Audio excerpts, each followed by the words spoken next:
This is a true story that involves my firstborn son. He was in second grade at the time, and we were living in Tacoma, Washington. It's been 27 years since this occurred, but it still haunts me to this day. A little backstory to put these events into perspective. It was January of 1995. My son, up to this point, had been walking to and from his bus stop, which was a block and a half away from our house, located at the bottom of a steep hill. He would have to walk down in the mornings and up in the afternoons. There was an elderly man from Korea who lived across the street from us, who had been brutally murdered, which is an unrelated incident, but needless to say, tensions were high in our neighborhood around this time. We lived in a small complex with 4 houses, each one having their own fenced-in yard, and there was an entry gate that enclosed everything. My son used to take a shortcut through an alleyway that ran behind the houses to get to his bus stop. He had done it so many times before that it became normal, and there wasn't a worry in the world as to our son's safety, until the day in question. That day started out like any other. I woke up at around 6 to get the kids ready for school. Our second eldest was the first one to leave. He was in special ed and had to be bused across the city. Then our eldest son left the house. I watched him as he walked through the complex, then out the gate, and disappeared down the alleyway. Fast forward to the afternoon. I knew that my eldest son would be coming home soon. I was busy in the house tending to chores when I heard a frantic knocking at my door. I opened it and saw through the screen door that it was my next-door neighbor. She had a terrified look on her face. "Hey, what's wrong?" She then told me that she saw someone trying to lure my son into their car. I immediately screamed for my husband, and we both ran out of the house. And to our horror, there was someone in a white sedan reaching through the driver's side window of the car, pulling my son by his shirt. If you aren't a parent, you can't imagine how terrifying this was to witness. I went ballistic while my husband ran towards the car screaming, "Get the fuck away from my son!" Our son managed to pull away from the driver and quickly backed against the perimeter fence. I saw that every time he went to move, the vehicle kept moving to prevent him from escaping. At this point, the neighbors that lived across the alley, who were friends with my husband, heard all the commotion, and they leapt over their fence, and one sprinted to the front of the sedan while the other swept up our son into his arms and quickly brought him over to us. The assailant just sat in his car, stone silent, not moving at all. I remember staring into his soulless eyes. I had never seen so much emptiness in my life. It sent shivers down my backside. It was like looking into the eyes of the devil himself. The driver actually sat there long enough that we were able to get a complete physical description of him, the vehicle, and his license plate information. My next-door neighbor called the police, but of course, by the time they got there, the man had already left the scene. It still freaks me out to think about what would have happened to our son if my next-door neighbor hadn't seen what she saw that day. We might have never seen our son again. Another thing that upsets me is that right before the man took off, he pulled out one of those old Polaroid cameras and took a couple of pictures of my son. That really got under my skin. When a police officer finally came, he looked like he was fresh out of high school. I remember him eyeing me skeptically and said that I was just being a hysterical mom. Like, what the fuck? Is that what you tell someone who just saw their son almost get kidnapped? My advice to all police is that you don't send a rookie to investigate a child abduction case, and also, don't hire fucking morons. This incident has scarred me for life, and for the longest time, I wouldn't let our son out of my sight, and I made him hold my hand everywhere we went.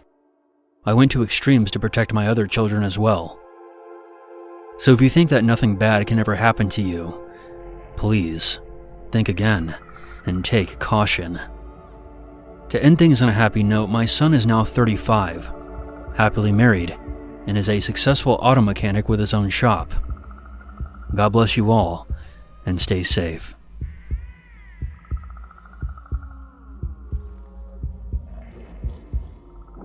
This story took place in July of 2020 in South Australia. My friends and I were all around 14 to 15 at the time. There were 7 of us in total. It was a Saturday night, and my friends and I were planning on staying the night at our friend Sean's house. The night started out relatively normal. We all just walked around the block and caused a bit of a ruckus, like teenagers do. Until around 11 p.m. We then decided to walk to the boat ramp, which was down the street from Sean's house, just to go chill out by the ocean. Now, to give some perspective, Sean's house sat almost at the end of a long street, and on the opposite end was a small turnoff that goes downhill toward the boat ramp. Houses lined one side of the path, and the other was nothing but trees and bushes. The boat ramp itself was also surrounded by thick shrubs. So we eventually made it to the boat ramp, and as we looked down the hill to where we wanted to go, we saw 2 cars parked near the water, maybe 100 yards away from us. Now at this point, we had no reason to be worried. They could have been just enjoying a late-night drive for all we knew, but as teen boys, we wanted to make the situation seem as dramatic as possible.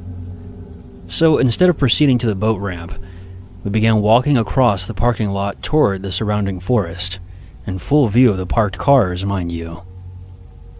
Now this is where I made a very stupid decision. Our group split into pairs, and I was at the very back with Josh. Most of the group had already made their way into the forest. I then motioned for Josh to stop walking. "Psst, hold up, man. Check this out." I then called out to the cars. "Hey assholes, we know what you're doing." Not a second later, someone from the cars shouted back at us, "I'm gonna fucking cut yous!" We then heard both cars start up, and soon they were both coming right for us. My heart dropped. We all began sprinting into the bushes. We probably ran for about 200 yards before stopping to catch our breath. After about another 10 minutes, we concluded that we were probably no longer being chased. They wouldn't have been able to see us from the road anyway. Just to be safe, instead of taking the path back to the road, we continued through the trees. We walked for maybe another 10 minutes before making it back to the road, and then we headed back towards Sean's house. However, we soon changed our minds and decided to walk down to the small beach across the street, since the boat ramp didn't work out. Once we were there, we just chilled out for a while. From where we were positioned on the beach, we could see the boat ramp parking lot, and the cars that were there before were now back. Now, I would like to reinforce that we were all extremely stupid and irresponsible, so what we decided to do next was just ill-advised, to say the least. We walked back up the road to the boat ramp. We were just curious about what they were doing. Was it possibly a drug deal? Or maybe it was something on the extreme side, like dumping a body into the ocean. I know it sounds ridiculous, but we were all bored and full of adrenaline. We settled that it was possibly a drug deal going down, so we thought it would be funny to yell at them again. Yeah, I know it's stupid, but we really didn't consider the danger we could have been in. We all got ready for what was about to go down. It was decided that Josh would be the one to yell at them. Once we were all ready, Josh ran to the middle of the turnoff and yelled, "Hey, are you guys doing drugs down there?" We all stood still for a few seconds, anxiously anticipating their reaction. For a second, I thought that they might not do anything, but I was wrong. The cars pulled out of their parking spots and then turned around until they were facing us. We were like deer caught in the headlights. Not a word was spoken, but we all broke into a full-on sprint as the cars began speeding towards us. Now, a few of us were running a lot faster than the others, so we were all at varying distances from the road. I look back and I'm horrified to see that one of the cars is still speeding right for us. I look to my right and see a large bush, and two of my friends dove in. In front of me is Josh, and he also disappears into a bush, so I follow. We all crouched down behind the bushes that line the road and just watched. The car slowly passes by. My heart is in my throat the entire time. Once it was out of sight, we all waited for another 5 minutes before we felt safe enough to make a run back to Sean's house. We were all pretty shaken up at that point, but there wasn't really anything that we could do about it. Technically, they didn't commit any crimes that we knew of. Looking back, I know that what we did was extremely stupid. We put ourselves into that dangerous situation, but it still unsettles me nonetheless, thinking about what could have happened if they had caught one of us. It really does make me wonder why they would have had any reason to chase a bunch of kids in the first place.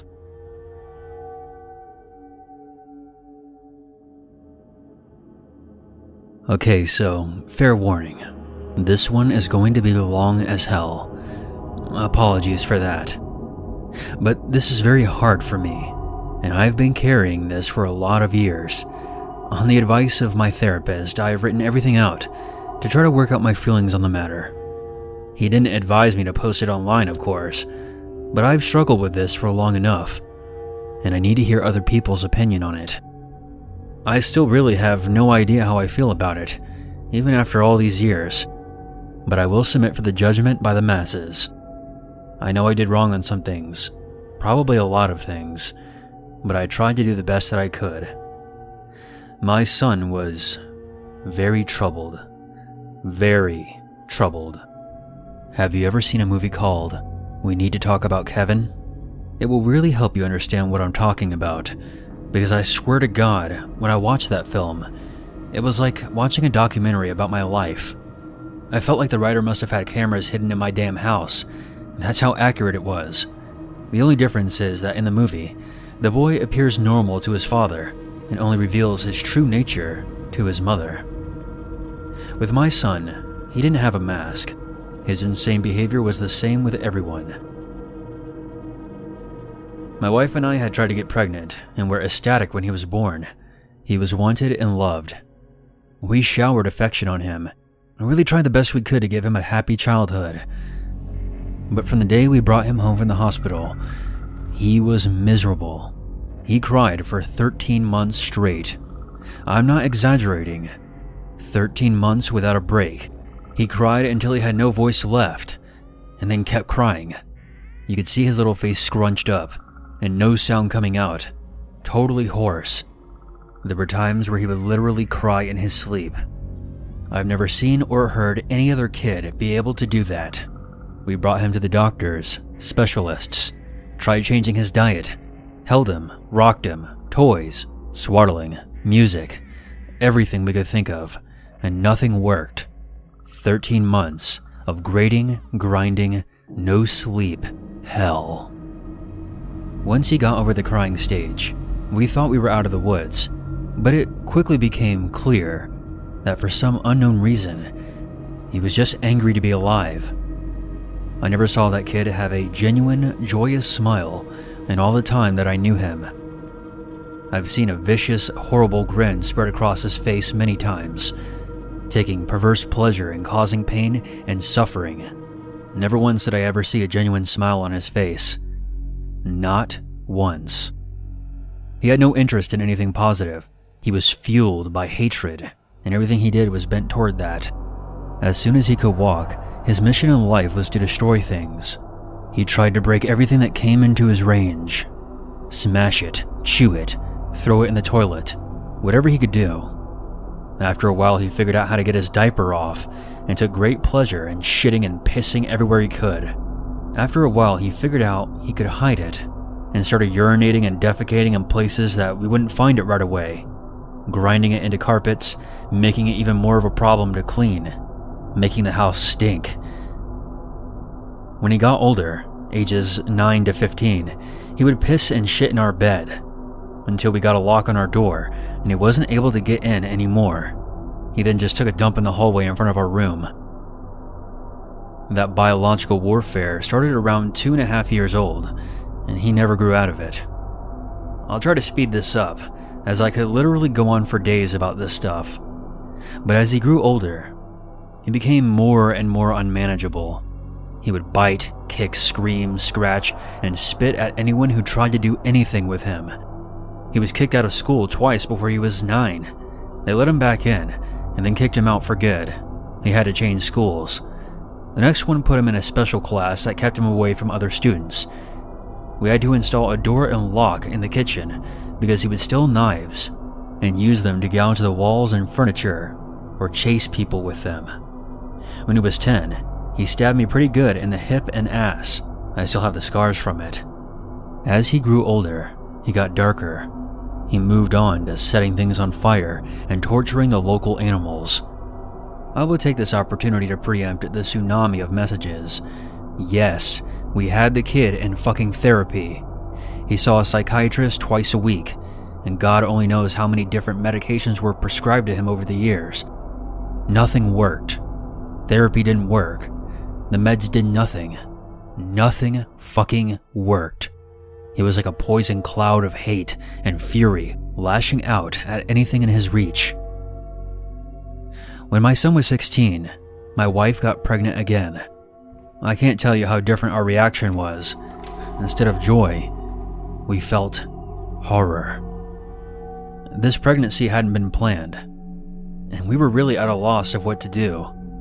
My son had been such an unending nightmare for 16 years. We couldn't take the idea of starting again from the beginning. We talked about termination, but A, that process wasn't so easy in those days, and B, my wife is very against it. We talked about many options. In the end, we decided that my wife would have the baby. And if it turned out evil, we would put it up for adoption. We just knew we couldn't go through this again with another child like our son. We had a daughter. She was normal. Suddenly, we saw what our lives should have been like the whole time. She laughed at things, she breastfed without biting. She didn't have any teeth anyway, but you can tell she was just trying to eat, not tear her mom's breast off. After 4 months, she was sleeping through the night. She was happy, normal. I can't describe the relief and happiness we both felt. I don't have words for it. This is where I believe I may have started pulling back from my son. Up until that time, whatever mistakes I made, I'd always tried to do the best for my son. I'm convinced of that. I tried to help him, love him, and care for him. I really tried. But when my daughter was born, my wife and I both instinctively turned toward her. She became our focus, not from malice, but just because she was so much easier. She was so happy and sweet. Every moment we were with her felt like magic. I understand that this was wrong, but we honestly couldn't help it. I don't have a better explanation than that. My son hadn't given a shit about my wife being pregnant. I honestly don't know if he really understood it. But when we brought our daughter home, he started acting out even more. I didn't think it was possible, but he took it up another notch. At this time, he was around 17, and we were having full-blown shouting matches every day. Usually after we fought, he would storm out of the house and disappear for hours at a time, or come back the next morning. It was a relief. I actually started to look forward to our fights, because it would get him away from us for a while. After the birth of our daughter, my relationship with my son was almost entirely gone. Our only real interactions were screaming at each other. My wife was even worse with him. She just had nothing left. By that time, if our son came into the same room as her, she would just stop whatever she was doing and start screaming, "Get the fuck away from me. Just go away. Get the fuck out." Until he left. He started spending more and more time out of the house, which was a blessing for us. I have no idea what he got up to out in the world. We were just happy that it wasn't being inflicted on us. As a consequence of our son's behavior, we had invested heavily in locks around the house. All of the cheap, thin interior doors in our home have been replaced with thick, dense, wooden doors that could not be kicked down. equipped with locks that my wife and I carried the keys to. I know this sounds extreme, but locks and heavy doors were the best way we found to create a safe space from him. And again, before I get endowed with messages, I wasn't locking my son away in his room like some kind of prisoner. He had free reign of the house and could come and go as he pleased. My wife and I would lock ourselves in rooms to protect against him. If anything, we were prisoners in our own home. On the day in question, I fought with my son in the morning, and he left the house in a rage. My wife and I were enjoying some peace and quiet in the kitchen while our daughter napped in our bedroom. And then, my daughter began crying. Any parent who has young children can tell you, you get used to your child's cries, and you can tell after a while what they need. They cry differently when they're hungry, or if they need changing, or if they're just restless and want to be held. Babies can communicate pretty well before they speak. This cry was none of those. It was a cry of terror. The second we heard it, my wife and I both got up out of our chairs and ran to the room. The door was locked, of course, and it took a few seconds to get the right key and get it open. My son was in the room. We lived in a bungalow, and the bastard had climbed through the window to get to her. He was standing over her crib with a steak knife in his hand. I have no idea where he got it. It wasn't one of ours. We controlled our knives very carefully and always kept them in locked drawers. I think he may have taken it from one of our neighbors' houses. He had broken her skin twice already, once in the belly area and once in her arm. I could see blood. When I entered the room, he was dragging the back of the knife down her face, not cutting, almost teasing her while she screamed. He looked up at us and smiled. Before I knew what I was doing, I was already moving, running to put myself between them. I didn't think about it, I just moved instinctively. And despite this, my wife got there before I did. It was like a movie on fast forward. She got to our son and bashed his hand away, knocking the knife across the room, and then shoved him with her whole body weight. He flew away from the crib and bounced off the wall. I picked up my daughter and held her while my wife scanned us. I could see her shaking, almost convulsing. I can remember the smell of the room, the sound of my daughter screaming and wailing, the look on my son's face as he stood there. Just nothing. Blank. Dead. There was nothing in his eyes. No emotion whatsoever. He looked like an alien to me. I watched my wife take a step toward him. I could have reached out and stopped her, but I didn't. She stepped forward again, very close to him. Again, I could have stopped her, but I didn't. Now, up until this point, you may have been picturing my wife as a typical woman, small frame, dainty, delicate. This is not the case. My wife does have a small frame, but dainty and delicate, she is not. Never has been since I've known her. Since her early teens, my wife has been a boxer. MMA did not exist back then, but karate and boxing were big in those days, and my wife was a very talented amateur. She was about 130 pounds and carried a lot of muscle, and she knew how to punch. I had 70 pounds on her back then, and I have no doubt that in a real fight between me and her, she would have pounded me flat. Neither of us had ever laid a hand on our son in anger before, but something broke in her that day. And all the years of anger and pain and sorrow and frustration just came pouring out. When she hit him, his head snapped back, and blood started pouring out of his nose. He hardly reacted. He just looked at her with this shocked expression, like he didn't know how to process what just happened.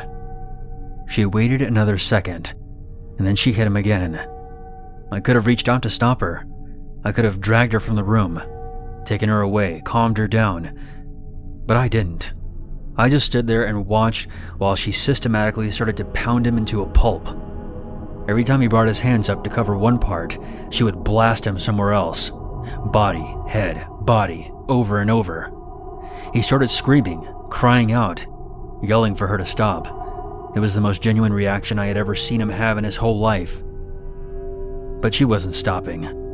I watched her ramping up, hitting harder, faster, working him like a punching bag. He tried to swing at her, and she slipped him easily. She was on autopilot, sinking down into her training. I stood there, watching for a minute. I then turned my back on them and took my daughter out of the room. I brought my daughter to the kitchen and gave her a bath in the sink. I found that he had cut her a third time on the sole of her foot. All the cuts were superficial. I cleaned her up and held her until she calmed down, and then put some band-aids on her cuts. In our bedroom, I could hear my son screaming, calling my wife horrible names, telling her that he would cut her head off and sodomize her corpse. After a while, I didn't hear him say anything anymore. I didn't even hear him crying out. I assumed that he must have been knocked out, but I could still hear my wife beating him. That went on for a very long time, long enough for my daughter to drift off to sleep in my arms. I just sat at the kitchen table, waiting for my wife to finish. Finally, she came out and sat down across from me. Her hands were swollen and red. Her face and arms were splattered with blood. Her chest was heaving. We just stared at each other without saying anything. After a while, I asked her, "Is he dead?" She looked back at me and answered, "I fucking hope so." I nodded. That was all there was to say about it. I understood how she felt perfectly. I felt the same way. I didn't know what to do. So we just sat there waiting silently.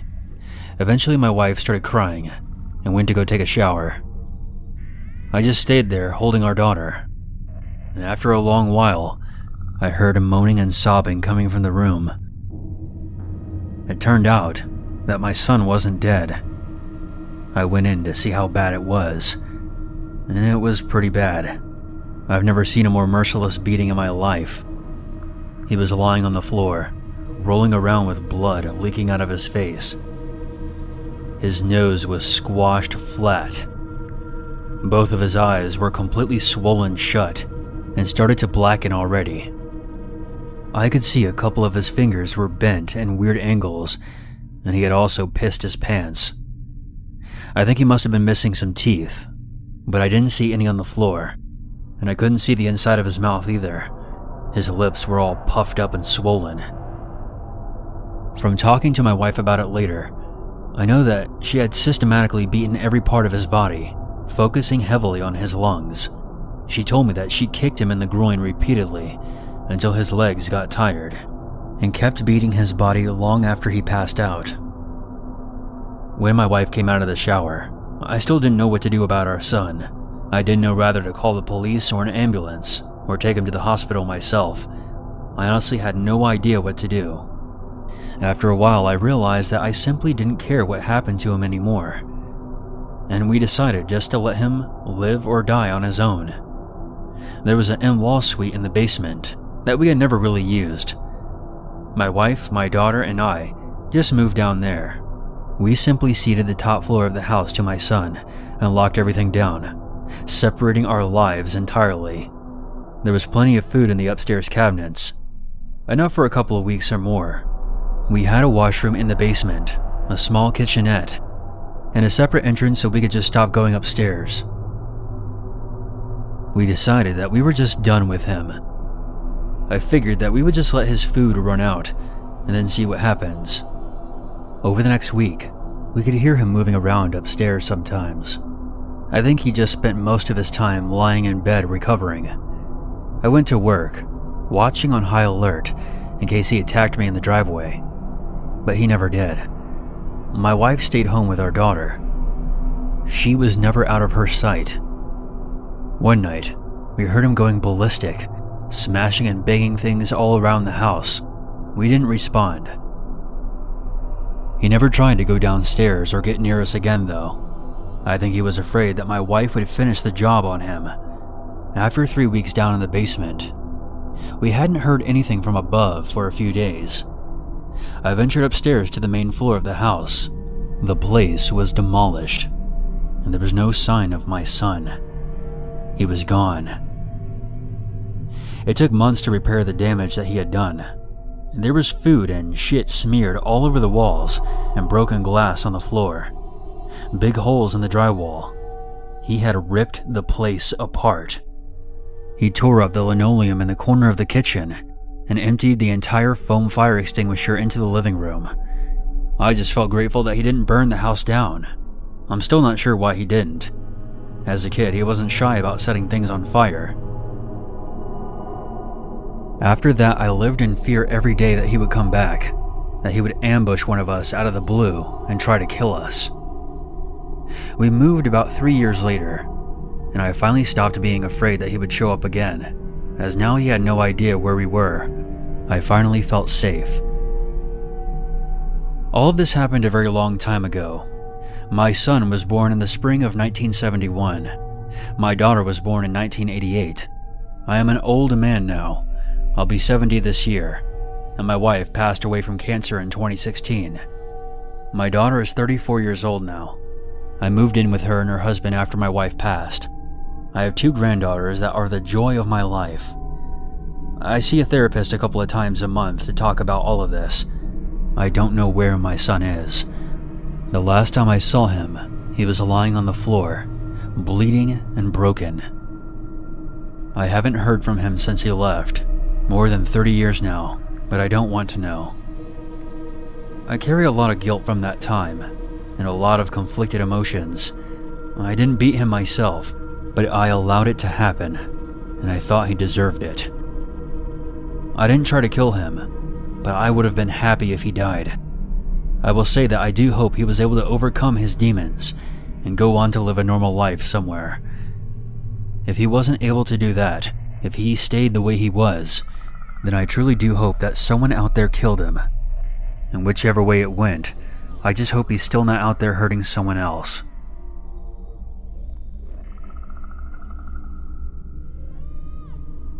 I am uncomfortable sharing certain details about my story, so I will be purposely vague. This story happened back when I was in middle school. Against my wishes, my mom enrolled me into an after-school program called ELP, which stands for Extended Learning Program. I already hated school, and being forced to stay there for an extra hour pissed me off. I would usually get out at 4, but with the program, I was there until 5. I did well in school and I didn't really need the extra time. My only guess is that my parents wanted me out of the house for another hour. My house was a short walk from the school, so I would usually be back by 5:20 at the latest. On the day in question, a huge storm passed through our town during the school day. When 5 o'clock rolled around, there was still an overcast in the sky, which made things darker than usual. As soon as I left the school grounds, I noticed this old station wagon moving slowly down the street toward me. Maybe it was just a confused grandmother of one of the students, unsure of where the drop-off was. I simply ignored it and continued on. It wasn't until I was a block down the road that I realized the vehicle was tailing me. I looked behind me to see something truly terrifying. Behind the wheel of the car was someone wearing a white mask with a creepy-ass smiley face on it. I should have taken off on foot, but instead I just stood there like an idiot as the car approached me. Soon, the wagon came to a stop next to me. I looked directly at the driver's creepy mask before a muffled voice spoke to me. Hi. I didn't respond. Need a ride, kid? I looked to the ground and shook my head. When I looked back, I was horrified to see that the driver was now pointing a gun at me.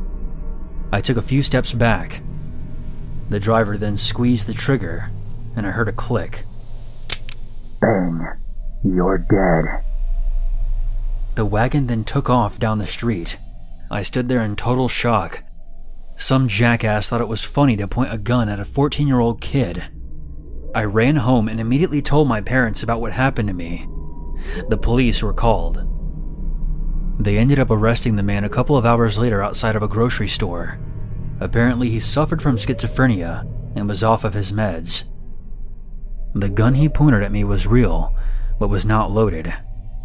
Needless to say, he was locked up indefinitely. The good news is that after that happened, My parents felt really guilty, and I never had to go to that stupid after-school program ever again.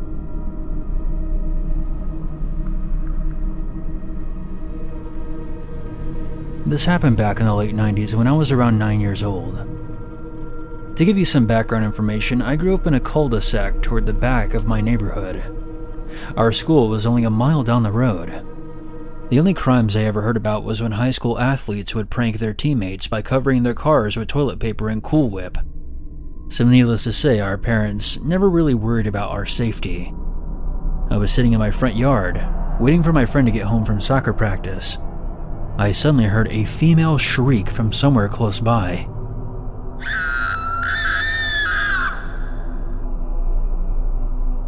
I looked over to see my next-door neighbor Heather running as fast as she could down the street, crying hysterically.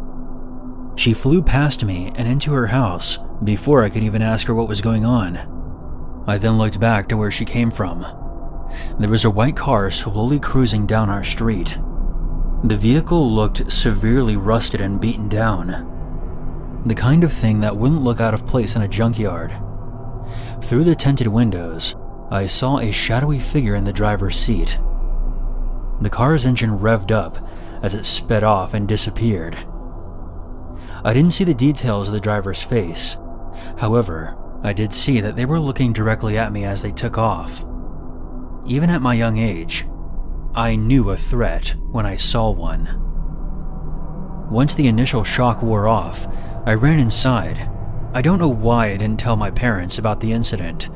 I just kept telling myself that it was none of my business. Maybe it was Heather's boyfriend and they got into a fight or something. If she really was in some kind of danger, I would leave it to her to tell someone about it.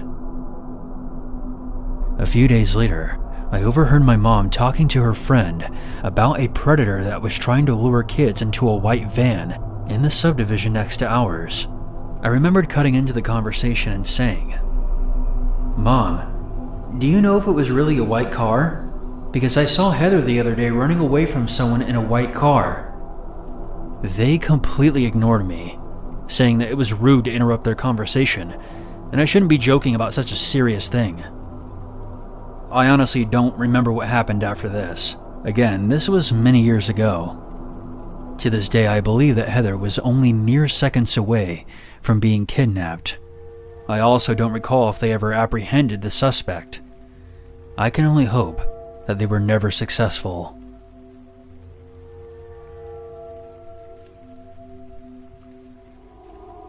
This happened in 2018 in Portland, Oregon. I was 21 years old at the time. Back in those days, I was a night owl who did a fair amount of drinking. I was in downtown Portland one night and decided to stop and grab a quick drink after spending the day with some friends of mine. When I entered the pub, I noticed a very attractive girl sitting at the far end of the bar. She was wearing a hoodie, had a short hairstyle, and a pierced lip. I couldn't help but stare at her like some kind of weirdo. At this time I was still going to college. On campus, I've encountered many attractive girls on a daily basis, but I had never been so stunned like this before.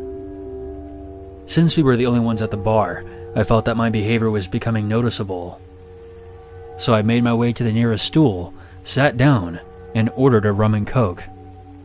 I thought about striking up a conversation with the girl, but the last time I hit on somebody at a bar, I ended up with a drink on my face, a story for another time. To make a long story short, I didn't have the energy to play 4D chess that night. I'm just gonna have a few drinks, walk back to my dorm, and call it a night. You look like a deer caught in the headlights. I looked over, and the girl was now standing next to me.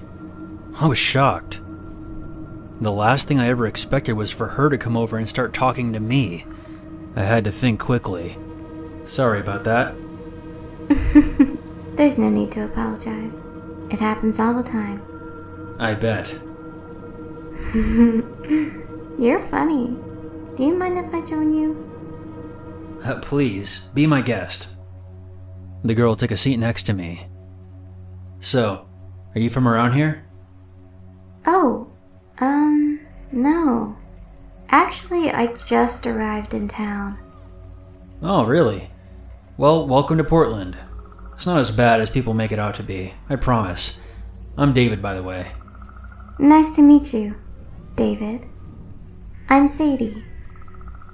Sadie and I talked for a while. I found out that she was originally from New York and relocated here to work for a property management company and to escape an abusive relationship. After hearing her story, I offered to buy her a drink, and we continued our talk. After about an hour, I realized that I had drank way too much. Hey, Sadie, I have to get going. It's a long walk back to my place, and I think I'm a bit drunk. Well, you could always stay at my place. It's not far from here. Are you sure?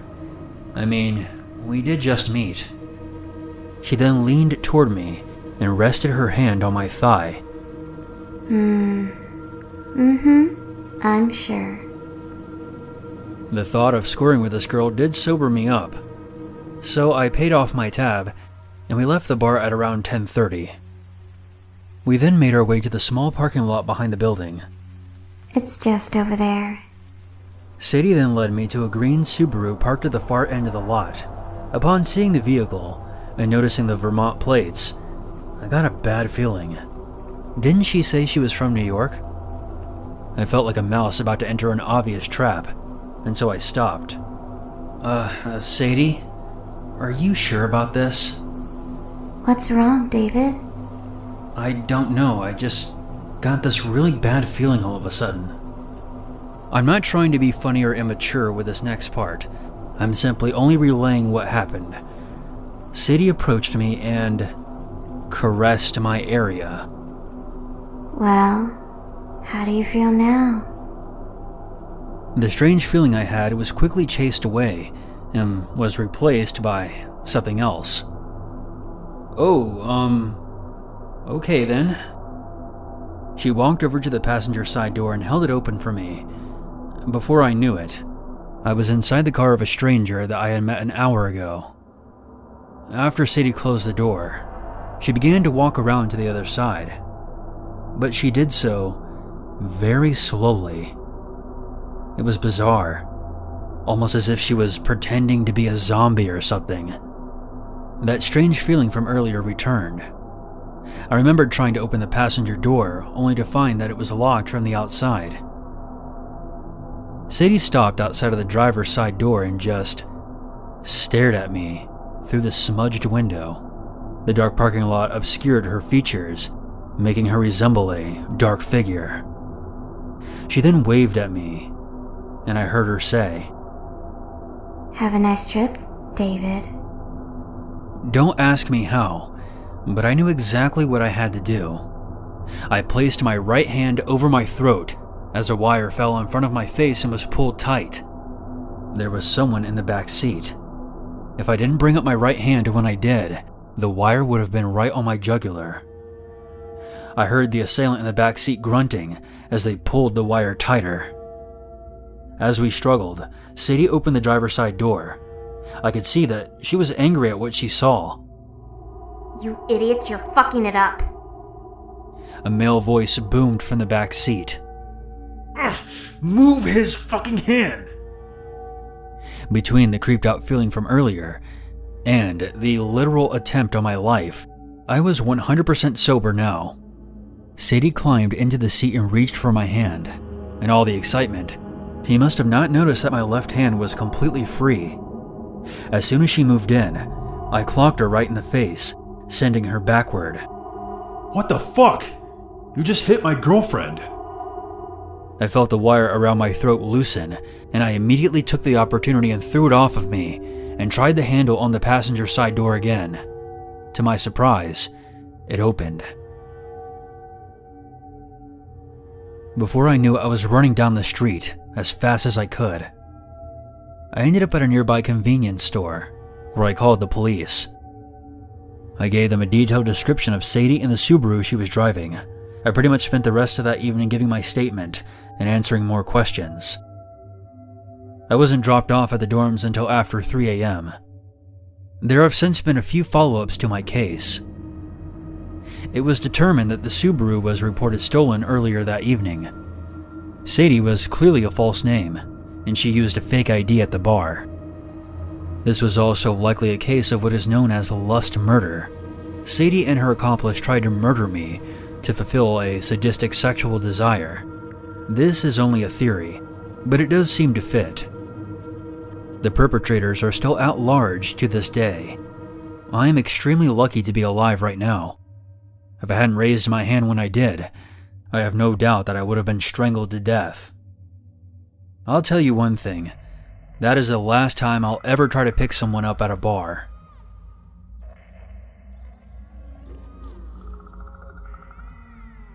This happened when I was very young. Since this is technically still an active investigation, I will omit certain details from the story. For some context, I grew up in a small town in Wyoming. As a non-outdoorsy kind of guy, growing up in the cowboy state wasn't exactly exciting on any level. As a side note, I didn't really appreciate my home state when I was younger.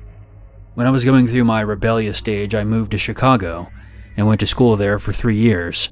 After I finished my education, I moved to San Francisco, where I resided until 2016. By then, I had my fill of city life, and I hightailed it back to Wyoming. I now live in Cheyenne. In my hometown, there was virtually no crime in my area whatsoever. It was the kind of place where you could leave your doors unlocked at night. The only thing that we kids had to contend with was boredom. However, there was one incident that shook the entire community, one that I happened to witness firsthand. The year was 1991. I was in elementary school at the time. Back then, the school that I went to was located between several small coal mining towns that didn't have schools of their own. Some of these communities were an hour away, and for whatever reason, the school didn't provide bus rides to students who lived in these remote areas. My mom didn't get off of work until 4, and it took her about 45 minutes to come pick me up from school. There was a playground located in the schoolyard, where students who were being picked up by their parents would hang out, unsupervised. On the day in question, me and another kid named Thomas were the only ones on the playground. When class let out that day, I noticed that there was an old pickup truck sitting in the parking lot, ominously facing the playground. I thought nothing of it at the time. I didn't know Thomas very well, and we didn't really talk to each other. I remember that I was trying to do chin-ups on the monkey bars, while he was sitting on the bench near the parking lot. I eventually got bored of the monkey bars and walked over to sit on the slide so I could get out of the sun for a while. Shortly after, I overheard Thomas talking to someone. No, I don't know you, and I'm not going with you." I was facing the opposite direction. The main playground area sat between the slide and the bench Thomas was sitting on. But when I looked over, I did make out a figure standing next to Thomas. The only thing I seem to recall about them is that they were wearing a pair of jeans. My memory gets a little fuzzy after this, which is disappointing because I pride myself on having a pretty good memory. The only thing I remember after noticing the mysterious person talking to Thomas was seeing the truck speeding out of the parking lot and then realizing that Thomas was gone. I didn't see Thomas getting into the truck. I didn't even realize that Thomas had been kidnapped until the day after. My mom arrived about 10 minutes later. The next day, I was called into the principal's office and was asked by a police officer if I had seen Thomas the day before. I told him about the strange truck in the parking lot and seeing someone talking to him while I was on the slide. Unfortunately, the story does not have a happy ending. Thomas's body was found in a ditch a week later in the neighboring state of North Dakota, which is less than an hour away from the school. This tragedy shook the entire community. A lot of parents blamed the school for not having someone out there watching us, which is a perfectly valid point in my opinion. After what happened to Thomas, not only did they have a chaperone out there watching us, but a police car was also stationed in the parking lot. It wasn't until I got older that I realized just how lucky I was not to be taken that day. I potentially came very close to meeting the same fate as Thomas. The scariest part of all this is that they were never able to find who abducted him or what their motive was. It just happened out of nowhere, for seemingly no reason whatsoever. It's a scary thought to imagine someone just waking up one day and deciding to kidnap and murder an innocent child right out of the schoolyard. I don't think living in constant fear is healthy. However, be aware that evil lurks everywhere, even in some of the most remote, unassuming places.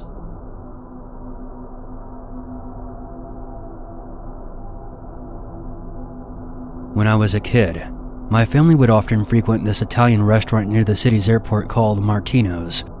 My great-uncle discovered this place during his quest to find a genuine Chicago-style hot dog outside of the Windy City. On the day in question, I went to Martino's with my dad and my uncle for lunch. I believe this was in the middle of my school's summer break, and my mom opted to stay home that day for whatever reason. After we were done, the three of us soon returned to my dad's car. My uncle got in the passenger seat and I climbed into the back. We hadn't gotten very far from the restaurant when we noticed an older pickup truck tailing us, driving very erratically. The truck kept accelerating, pulling right up to our rear bumper and then backing off, only to do it over again. Evidently, they were in a big hurry, trying to get my dad to go faster or to move out of their way. My old man isn't the type of guy who takes shit from anybody, except my mom. So he kept driving at the speed limit, refusing to move over. I thought the truck would eventually pass us. Instead, it got right on our bumper and stayed there. From the back seat, I couldn't quite see into the rearview mirror, but I remember my dad saying that the driver was so angry that he was banging on his steering wheel and screaming at us. The truck stayed behind us until we came to the next stoplight, which of course was red. As soon as we came to a stop, the driver's side door of the pickup truck flew open and a younger guy stepped out. He was maybe in his late 20s to early 30s. My dad put his car into park and opened his door. Before the guy could even get a word out, my dad said very calmly, "You need to get back in your truck." For a second, the guy seemed taken off guard and looked as though he was about to back down. But then he took a step forward, staring my dad in the eyes. My uncle and I were both preparing for the worst when the stoplight suddenly flicked back to green. The guy sprinted back to his truck and tore off down the road. If my dad had been shaken, he didn't show it. My uncle and I were definitely on edge from the encounter, but we took comfort in knowing that we wouldn't see that truck again. Or so we thought. It was quite a ways up the road until we reached another intersection. We were in the right lane, and the truck was in the far left turn lane. Upon seeing it, my dad burst into laughter and made a wisecrack. He was in a big hurry to go nowhere. Hey, watch this. As we came to a stop, my dad rolled down his window. "Hey, jackass!" When the driver looked towards us, my dad did a perfect imitation of him, banging on the steering wheel and shouting incoherently, the whole bit. That's when the driver lost his shit. The pickup truck backed up and came tearing out of the turn lane, barreling straight across the road, directly at us. My dad quickly turned down the intersecting road, the truck following behind, tailgating us again as my dad pushed the car to its limits. We were hauling ass, but the truck was quickly closing in. Just up the road, there was an interstate ramp. My dad made a ballsy move. He waited until the very last second, and then quickly skidded our car into the ramp lane. As we climbed up the ramp, the last thing we heard was the truck's horn blaring as it disappeared out of sight. Thankfully, after that, we made it back home safely. When my mom saw how freaked out my uncle and I were, she pressured my dad into telling the story. I'm pretty certain she chewed him out right after, especially for his imitation gag. But as was typical, my dad was pleased with himself. We still talk about what happened that day every now and again, and we used to laugh about it, but now, even my dad doesn't crack jokes about it anymore. I think he finally understands just how deranged that man was and the potential danger we were in. At any moment, things could have turned deadly.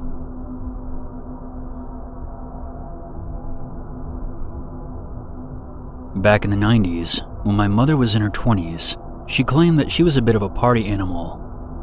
Every Friday night, she and her friends would go to a popular club in Nova Scotia. For this story to make sense, I need to give you a basic layout of the club. There were 2 levels, one with a bar and dance floor. The second floor was a balcony that wrapped around the building. They were dancing at the club one Friday night when my mom got this uncomfortable feeling that she was being watched from somewhere on the balcony. She tried to see if maybe one of her friends was trying to get her attention, but she saw all 4 of them dancing on the floor. She then combed the balcony to see if she could spot someone staring at her, but with all the flashing lights and moving crowd, it was impossible to tell. So she brushed it off as a bout of paranoia. Later that night, she was doing shots with her friends when that same uncomfortable feeling came over her. Except this time, it was much stronger than before. She looked around the area again and saw no one, but something in her gut told her to stop drinking. She tried telling her friends, but by this point, they were all pretty wasted. They told her she was just being dramatic, and she should stop worrying so much and try to have some fun. This didn't feel right, so she grabbed the friend that was least drunk and pulled her aside to talk. We'll call her Chelsea. She explained to Chelsea what was bothering her, and to her surprise, Chelsea admitted that she had the same feeling, but didn't want to scare anyone. They both decided it was time to leave, and dragged the rest of their intoxicated friends out of there. The next morning, her Aunt Carol, who lived in the apartment above hers, called her to show her a breaking news story. A woman had been found murdered in the alley just outside the club. She looked almost exactly like my mom. Same hair, same outfit, everything. They believe that she had been murdered about an hour after my mom left the club that night. As far as we know, the killer has never been caught.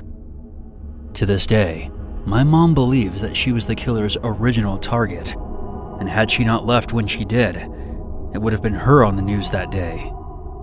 She never went back to that club ever again, and I believe it shut down a few years later.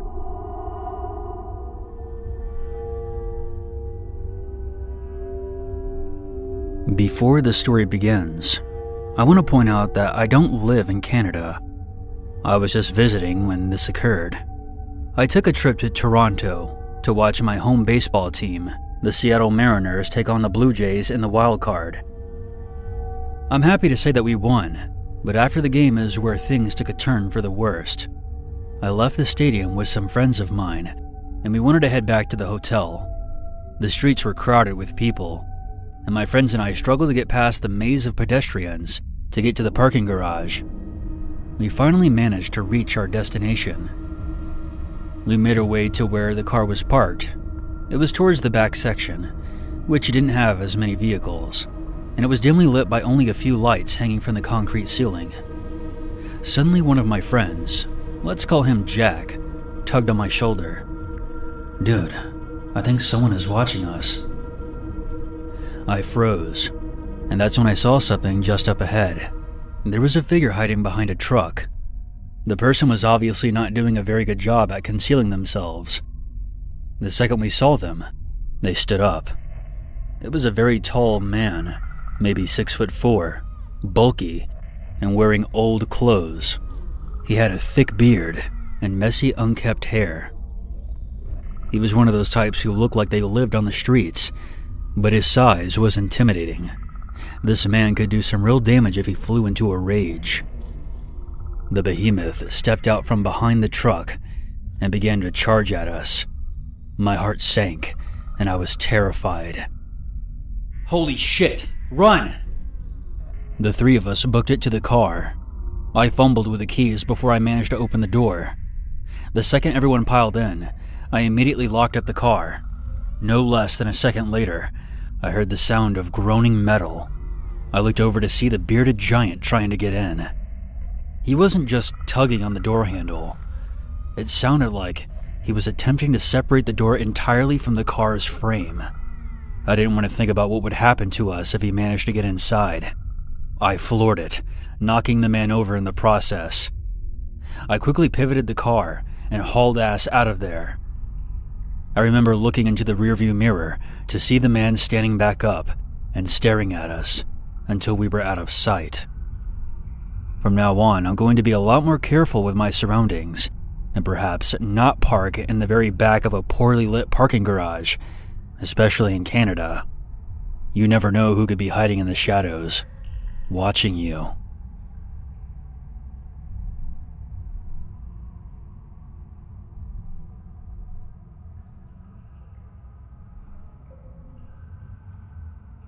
There's always a reason to be afraid.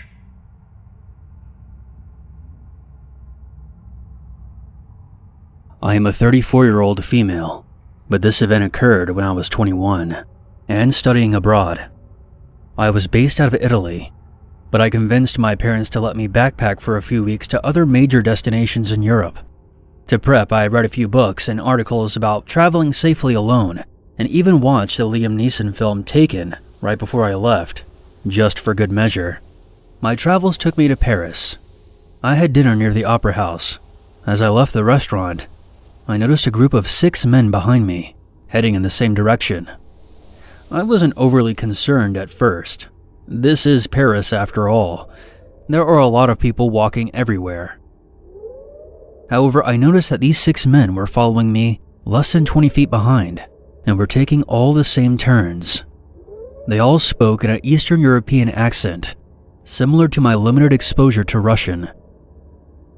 After about 10 minutes, they were aware that I noticed them, and attempted to engage me in conversation with catcalls and general questions, all spoken in English. I was beginning to get nervous, so I decided to pretend that I didn't understand what they were saying. Immediately, they switched to speaking in French, which I don't speak at all.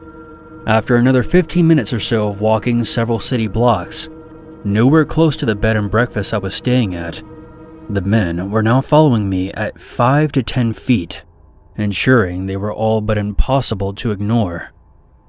I began to panic, and I decided to use a non-native language that I knew best, Italian. In addition to pretending that I didn't speak English, ignoring the French, and trying to stay calm, I began to speak back to them in Italian, using phrases such as, "I'm sorry, I don't speak French. I don't understand what you're saying. Is there something I can help you with?" I am a fair-skinned blonde with blue eyes. They could probably tell that I was certainly not Italian. But after 15 minutes of following me and being stonewalled by a language they luckily couldn't understand, they began to close in and walked close enough to reach out and grab me. I was at a complete loss of what to do, but I forged ahead with feigned confidence, hiding my inner panic by acting more confused and concerned toward them. If I turned down an unpopulated street, I have no doubt they would have tried to abduct me. The sun was already beginning to set, and I was nowhere near my intended destination. Asking someone for help would shatter my facade of being Italian. I didn't know the city well enough to find a police station. I was running out of options. If I ran, at least one of the 6 would likely be able to catch me. I began walking up and down the same major street, with restaurants and tourists everywhere. I did not want to leave this area, and I was hoping that the obvious repetition might catch the attention of someone that could help me. Finally, after an hour of being tailed, and stubbornly refusing to show my obvious fear, they abruptly stopped following me and began walking down another street.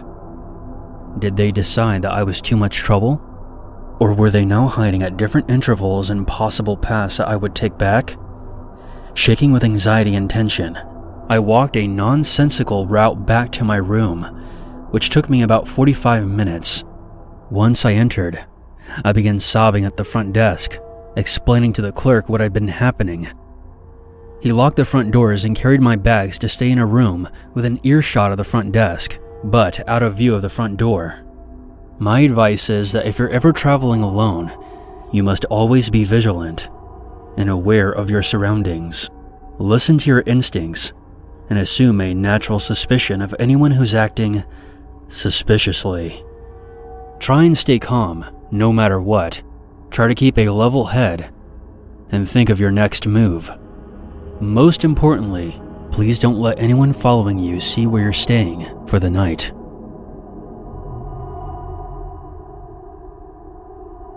I live in a very rural area of New Brunswick, Canada. It was early September, and it was my first day of school. I unfortunately was held back in my senior year, so I would be returning to high school as a 19-year-old. Since we lived in a very isolated area, the middle and high school shared the same building. I had study hall for first period. However, when I entered, I noticed that there was a new student on the other side of the room. He stood out because, like I said, it was a small community. I walked over to him and introduced myself. We shook hands, and he told me that his name was Chester. Apparently, he had just moved to the area. Being the friendly Canadian that I am, I showed him around the school and where his next class was. As I was giving him a tour, I noticed that he seemed a bit off. He began to ask me questions. At first, they seemed harmless, like how long I had been there, or where a certain classroom was. But then, he began asking me some questions that seemed odd. He then asked me for my home address and Snapchat. And yes, it was as awkward as it sounds. I was completely taken off guard by this. I did not give him my home address, but I thought, what harm could it do to give him my Snapchat? A decision that I would later regret. When the last period of the day came, I had English class. There were only 9 students in that class. I took a seat, and that's when I looked behind me and saw Chester. He didn't notice me right away. He was too busy making out with a sandwich. It was disgusting. He looked up and noticed me. Imagine that you're present at a murder trial, and the defendant turns around and looks directly at you. That should give you an idea of how uncomfortable I felt. He then gestured for me to walk over to him. Class was about to start, so I just ignored him. 5 minutes later, I look up from my book, and I notice that Chester is now staring daggers at me. The look in his eyes was predatory. He must have saw me as the next sandwich he was going to devour. Again, he gestured for me to walk over to him. Fuck that noise. I know an underwear-sniffing weirdo when I see one. I ignored him and continued reading my book. Then my phone pinged. It was a Snapchat message. Of course, it was from Chester. Follow me. I replied, We're in the middle of class right now. He got it from his table and asked the teacher if he could use the bathroom. He then walked out into the hall. I wanted to see why he wanted me to follow him. So, about 5 minutes passed, and I asked the teacher if I could use the bathroom as well. When I exited the classroom, I saw that Chester was about 50 feet away, walking very slowly. This guy was weird. I mean, just fucking weird. I kept at a distance behind him, so he wouldn't know I was there. He then turned down the hallway that led to some storage rooms and the basement. I saw him open a door, walk inside, and closed it behind him. Confused, I walked over to the door he walked through, and I recognized it as the entrance to the school's basement. There was no way in hell I was following him down there. I just casually walked back to class. When I sat back down, my phone pinged again. Why didn't you enter the basement? Okay, so now I'm thoroughly creeped out by this guy. I just replied, Look, just leave me alone. You creep me the hell out. I then blocked him. When I got home that day, I immediately started on my homework. By the time I was all done, it was around 11 p.m., and I was all by myself. I was putting all my stuff away when I received a new Snapchat notification. Someone had added me as a friend, but it was from an account called "Why Didn't You Enter the Basement?" I knew it was Chester, so I blocked it. Not even 30 seconds later, I got another request. This time, the account was called "Why Did You Block Me?" I blocked that one as well. Then another one came in. This time, it was even more ominous. "I know where you live," followed by, "I'm right outside your house." I then heard a window break downstairs.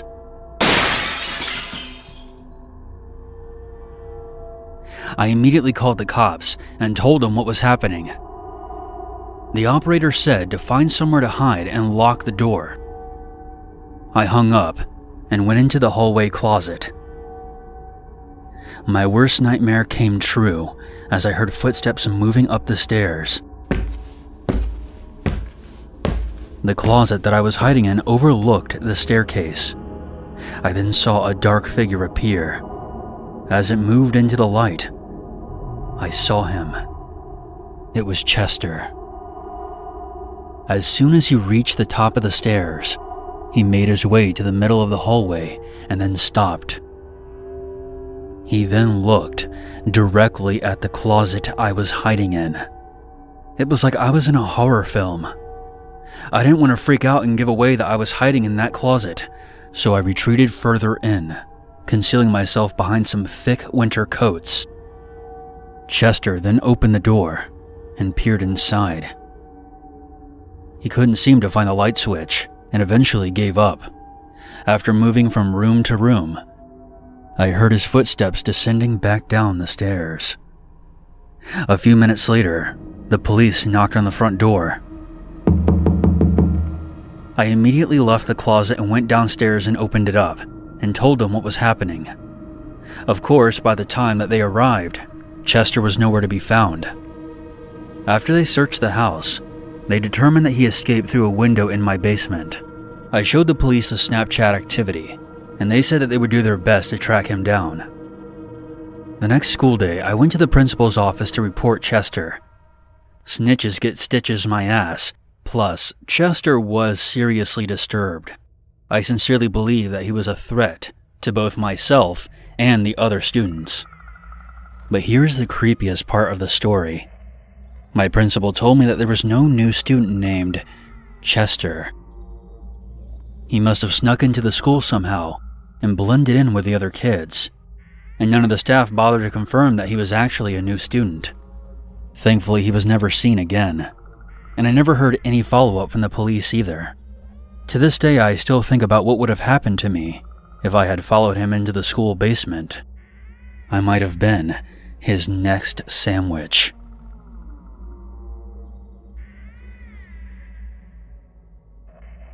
In early September, I started my senior year of high school.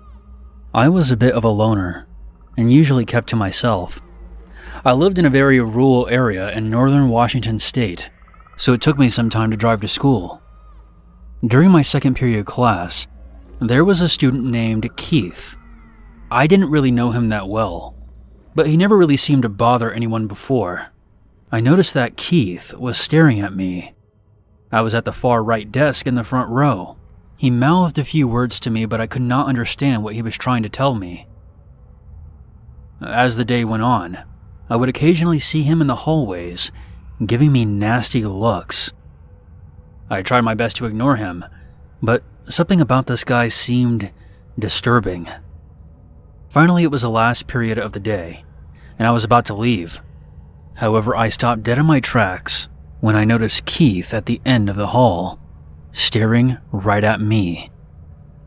I acted like I didn't see him and tried to blend in with a crowd of students who were leaving, but as I walked out the door, he watched me get into my car.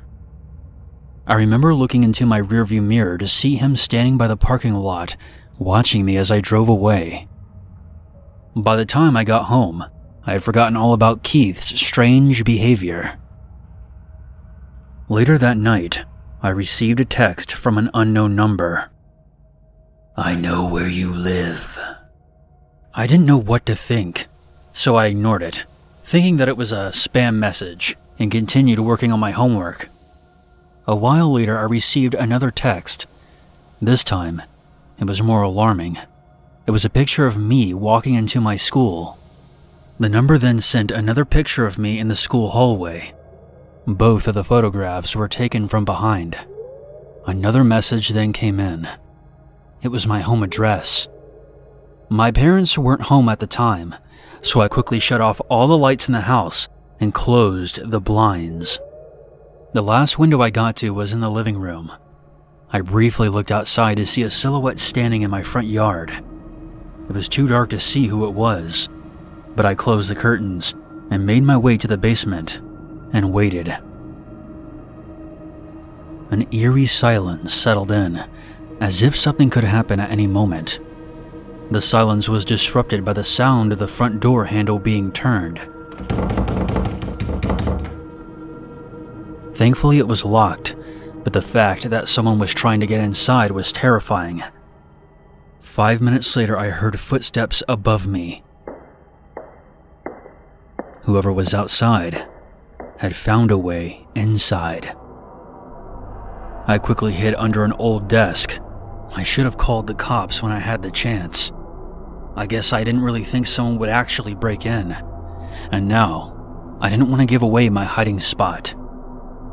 My worst fears came true when I heard the basement door creak open. I could see the light from the upstairs hallway shine in for a split second before it was switched off, plunging the basement into darkness again. It was now silent and pitch black. I then heard a voice speak. It was Keith. I know you're down there. I can see you.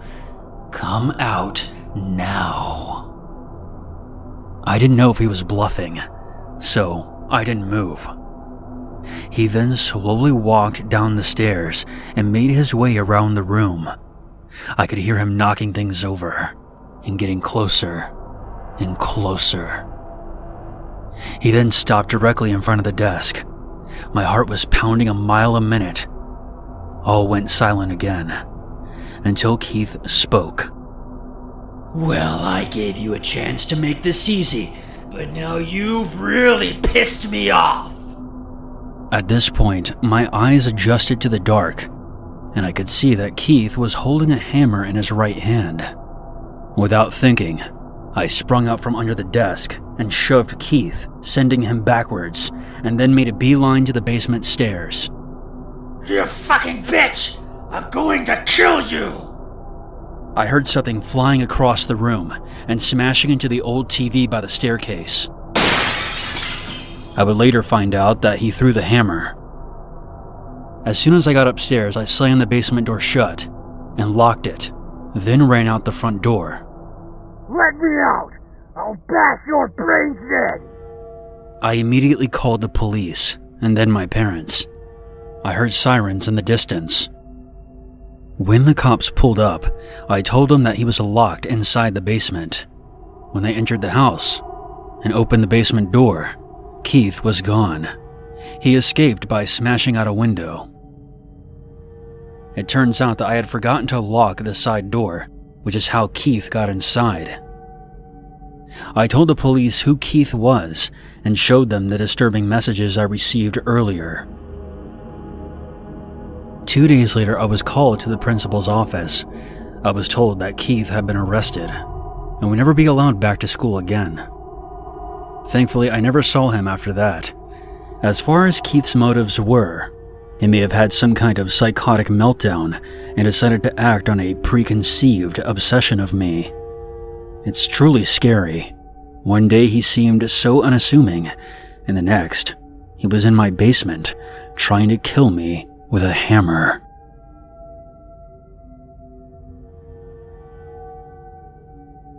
I'm going to start this story with some background. I'm a 26-year-old male living in Tennessee near the Great Smoky Mountains. I've been a fan of Uncle Unit for a few years now, but I've never really wanted to share this story of mine, mainly because it genuinely disturbs me to no end and has mentally scarred me. In order to move on with my life, I just had to put it out of my head for a while. But after watching some videos on this channel and doing some serious self-reflection, I've decided to share this and let all of you judge it for yourselves. This happened a year after I graduated high school. I had just started working at a local convenience store, one town over from where I lived. I had been there about a month and a half. And one night, I was working later than usual because the employee who was supposed to relieve me never showed up. I called up my manager to tell him that the employee never showed. He wasn't really surprised because he had been having issues with that guy and expected him to quit sooner or later. "I'm really sorry about this, but I'm gonna need you to stay until closing time and lock the place up when you're done. Call me if you need anything." It was no big deal for me. I actually liked working by myself most of the time. The store usually stayed open until around 9:30 or 10, depending on if we had customers in the store or not. I was cleaning up one of the aisles in the back of the store after helping some customers. I had one earbud in my ear, listening to an audiobook on my phone, when I heard the front door open. So I walked to the front counter to see if this person needed any help. Only one problem.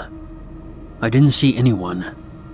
At first, I thought they may have walked directly to the bathroom, since it was right next to the entrance.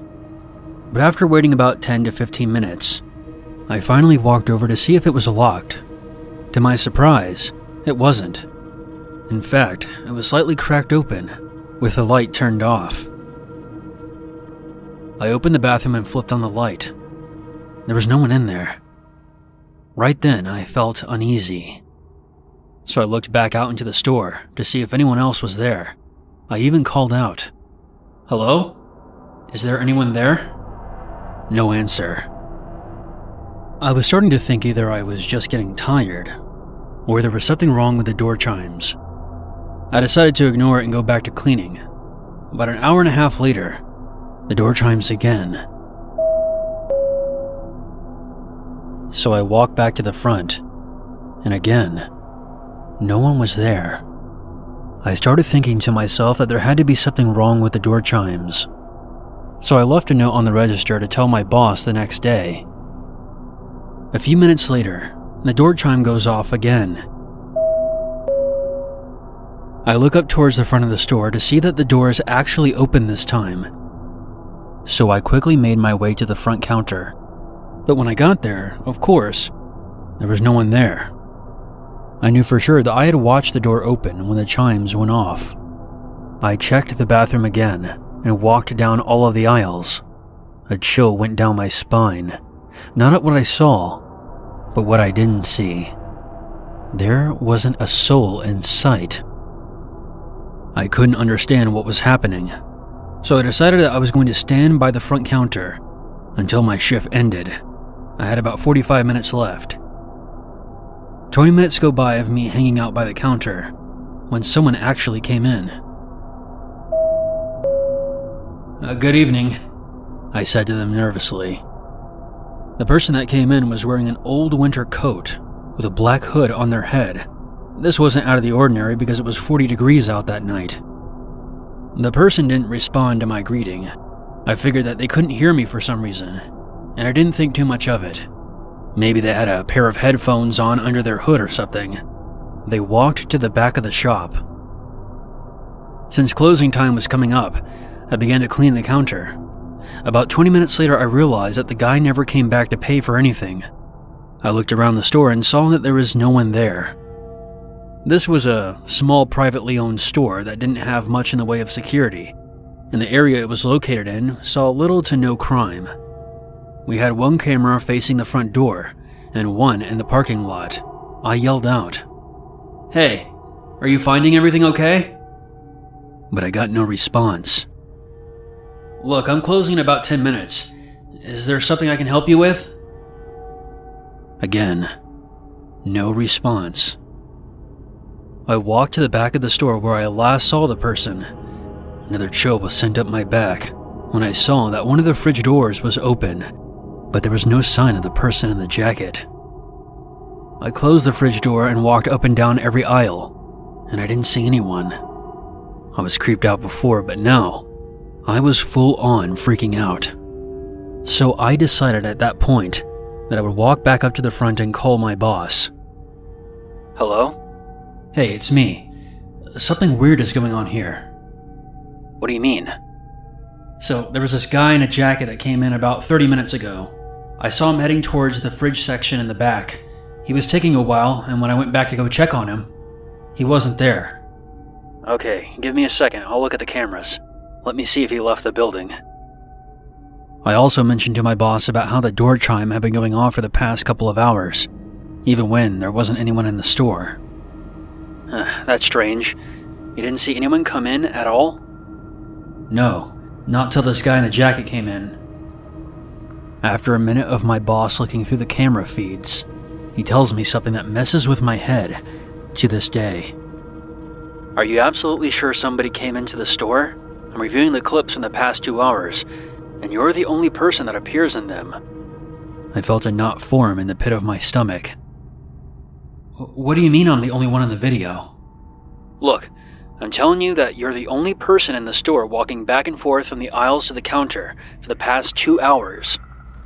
This was when I started to second-guess myself. Did I really see someone coming into the store? I took a long look around the store, and I thought that maybe I was just getting tired.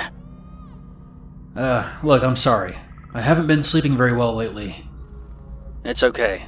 Just go ahead and lock up for the night and go home and get some rest. Sound advice.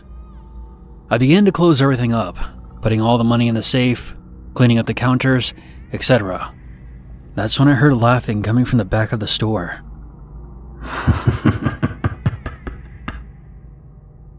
It really wasn't a ha-ha funny kind of laugh. It was more of a sinister chuckle. I stopped what I was doing and looked up to see that the fridge door was open again. Now, we kept a baseball bat behind the counter, just as a precaution. None of us ever had to use it before, but I grabbed the bat and wielded it like a saber as I advanced toward the back of the store. The fridge door being open again was the least of my worries.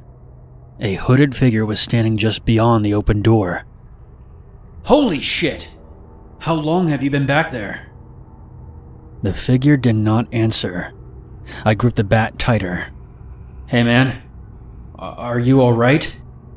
That's when a deep, raspy voice replied. I'm thirsty. Okay, is there something I can help you find? I'm about to close up. I heard the chuckle again, and I began slowly backing away. Something was off about this guy. I don't know if he was on drugs or what. Look, I've got to lock up now. How about you just grab a drink, come on up, and I'll get you out of here, okay? The man just stood there. The reflection from the opened fridge door and his hood made it impossible for me to see his face. I decided that it wasn't a good idea to engage him any further, and I retreated back to the counter, grabbed my phone, and immediately called my boss back.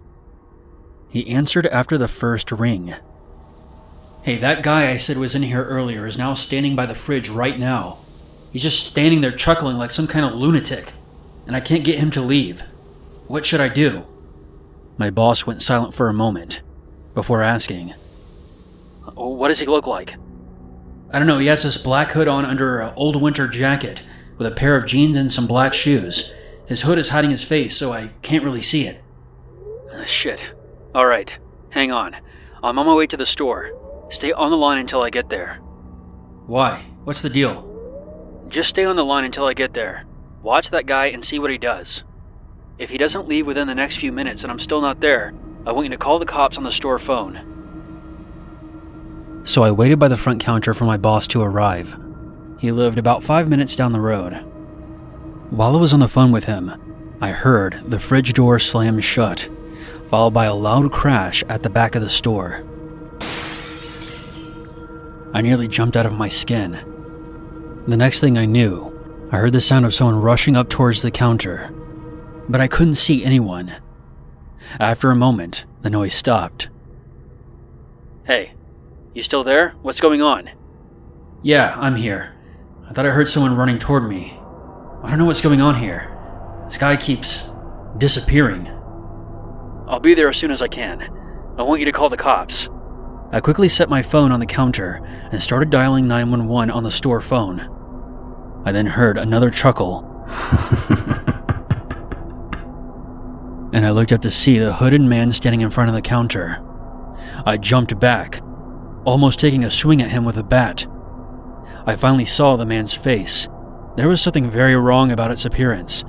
It wasn't just that he was creepy, but his appearance was unnatural looking. It looked like his face was a botched Photoshop job. It didn't really look real. A wide, crooked smile then spread across his fake face. It reminded me of that old Grinch Christmas cartoon that I used to watch as a kid. The man's eyes seemed to flicker back and forth between pale and pitch black. It was like I was looking into a void of television static. That's when I yelled, "Whatever the hell you are, leave my store, now!" The thing then began laughing. But I'm thirsty. I raised the bat into the air, ready to swing if the man came any closer. I heard my boss yelling at me through my cell phone. "Hey, what's going on?" A few seconds later, I heard a car pull up outside into the parking lot. I glanced over to the window to see who it was. The second I took my eyes off the hooded man, he sprinted out of the store. A moment later, my boss came rushing in. "Hey, are you okay?" "Yes, I'm fine. You just missed him. You didn't see him running out of the front door?" "No, I didn't see anyone come out." "Are you serious? The guy just ran out of here right before you came in." My boss swore up and down that he didn't see anybody. The cops were called, and the security footage was reviewed. It showed somebody in a black hood leaving the store right before my boss came in. After everything was said and done, the cops told me that they would keep an eye out for the guy. The camera didn't show his face, so they couldn't get an exact physical description of him. I tried to give him all the details that I could, but it wasn't much to go off of. Plus, the guy technically didn't commit any crimes. My boss and I cleaned up the store and locked the place up. He then told me to go home and take a couple of days off. That was the last time I worked the late shift by myself. As far as I know, the police never caught up with the hooded man. Personally, I feel like it was either someone with serious mental issues, in which case I hope he found help. But if he was something else, something that can't be so easily explained, well, I hope I never see that thing again.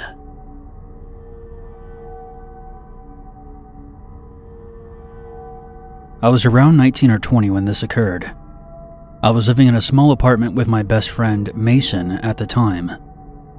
The front door was about 2 to 4 feet from his bedroom door, while mine was down the hallway toward the back of the apartment. One morning at around 3 a.m., I woke to some heavy knocking on our front door. My dog instinctively reacted and began barking. At first, I ignored it, thinking that it was an estranged family member of mine I wanted nothing to do with. That's a story for another time. I also knew that I shouldn't open the door to anyone this late, as we were on the first floor of our apartment building. The knocking continued, so I grabbed a knife and walked to the door. I looked through the peephole to see a girl in her late teens on the other side. She was dressed nicely, like she had been to a club or bar hopping.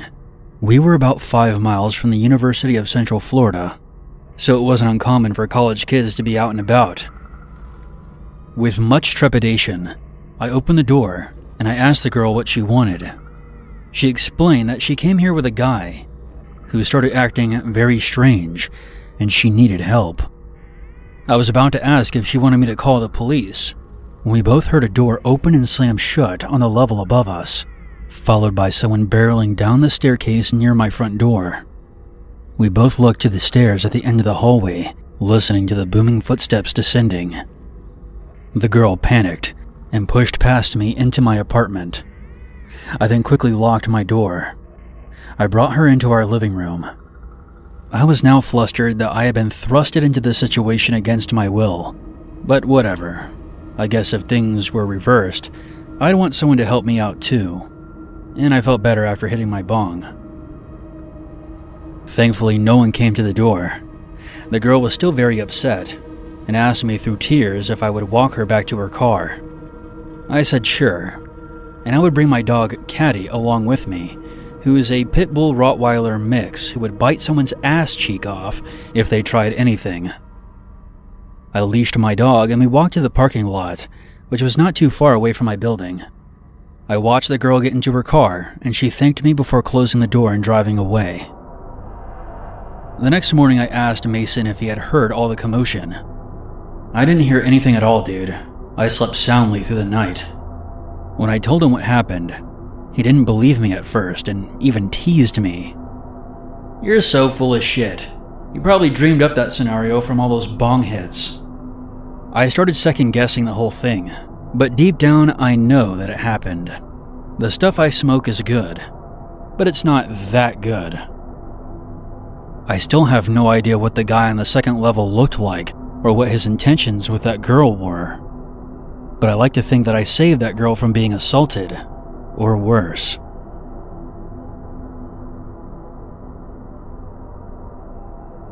My name is Riley. I'm 17 now, but this story happened when I was 9. I was on a camping trip with my sister Lynn, who was 10, and my cousin Joanne, who was also 9.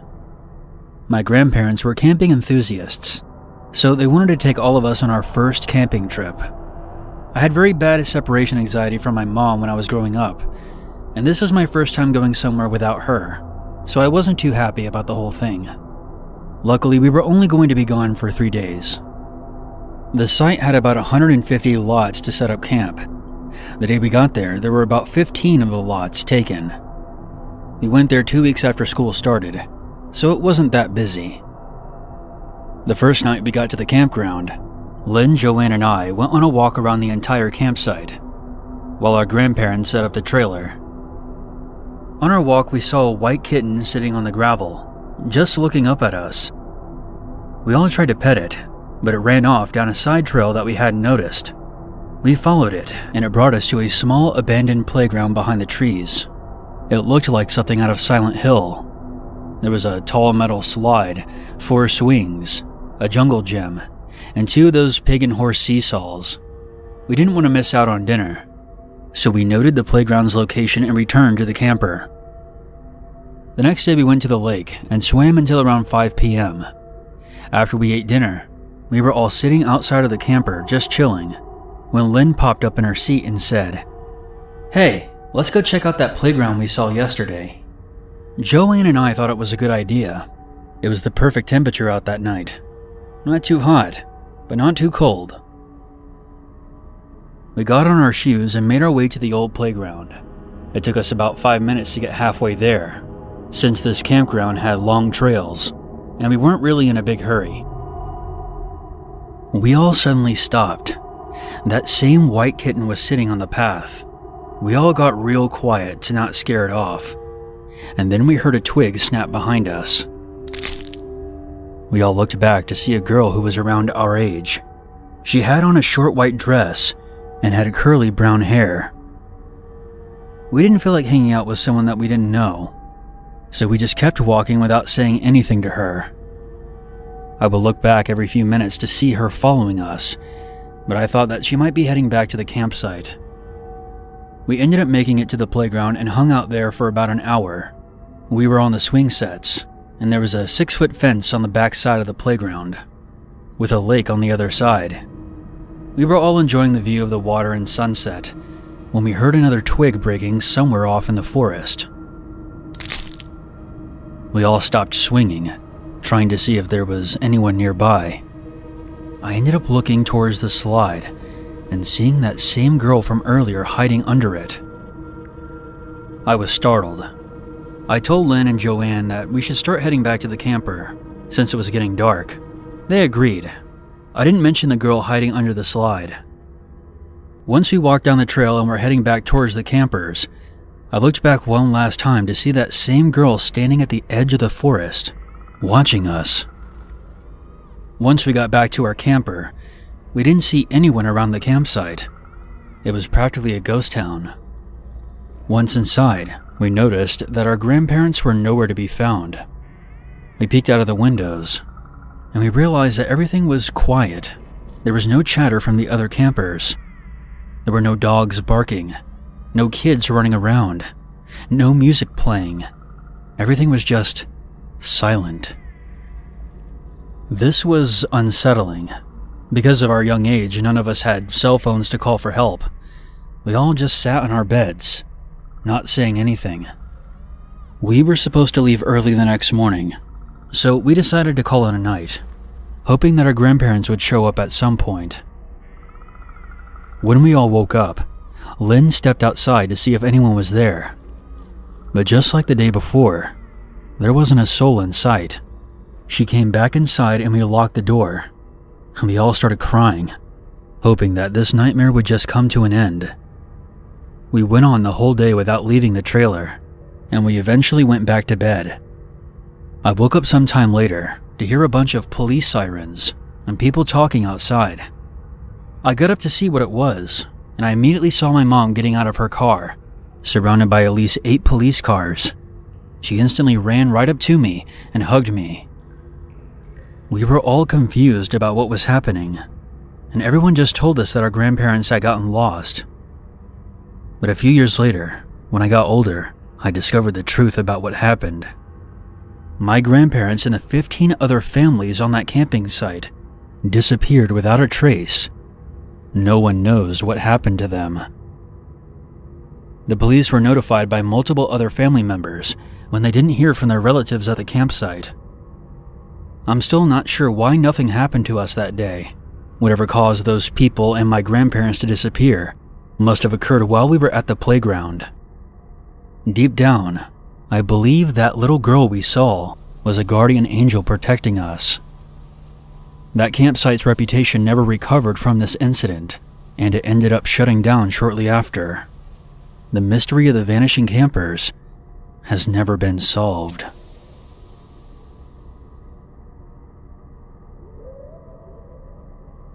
Two weeks ago, I wanted to take a walk around town after I got off work.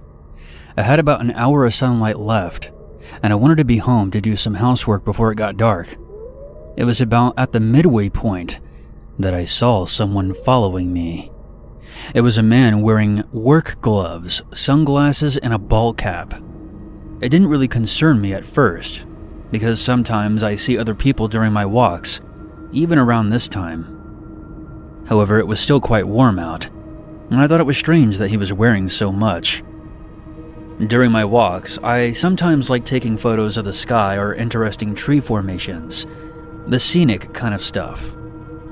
After I was done snapping a photo of the evening sky, I noticed that the man had also stopped and was watching me as I took the picture.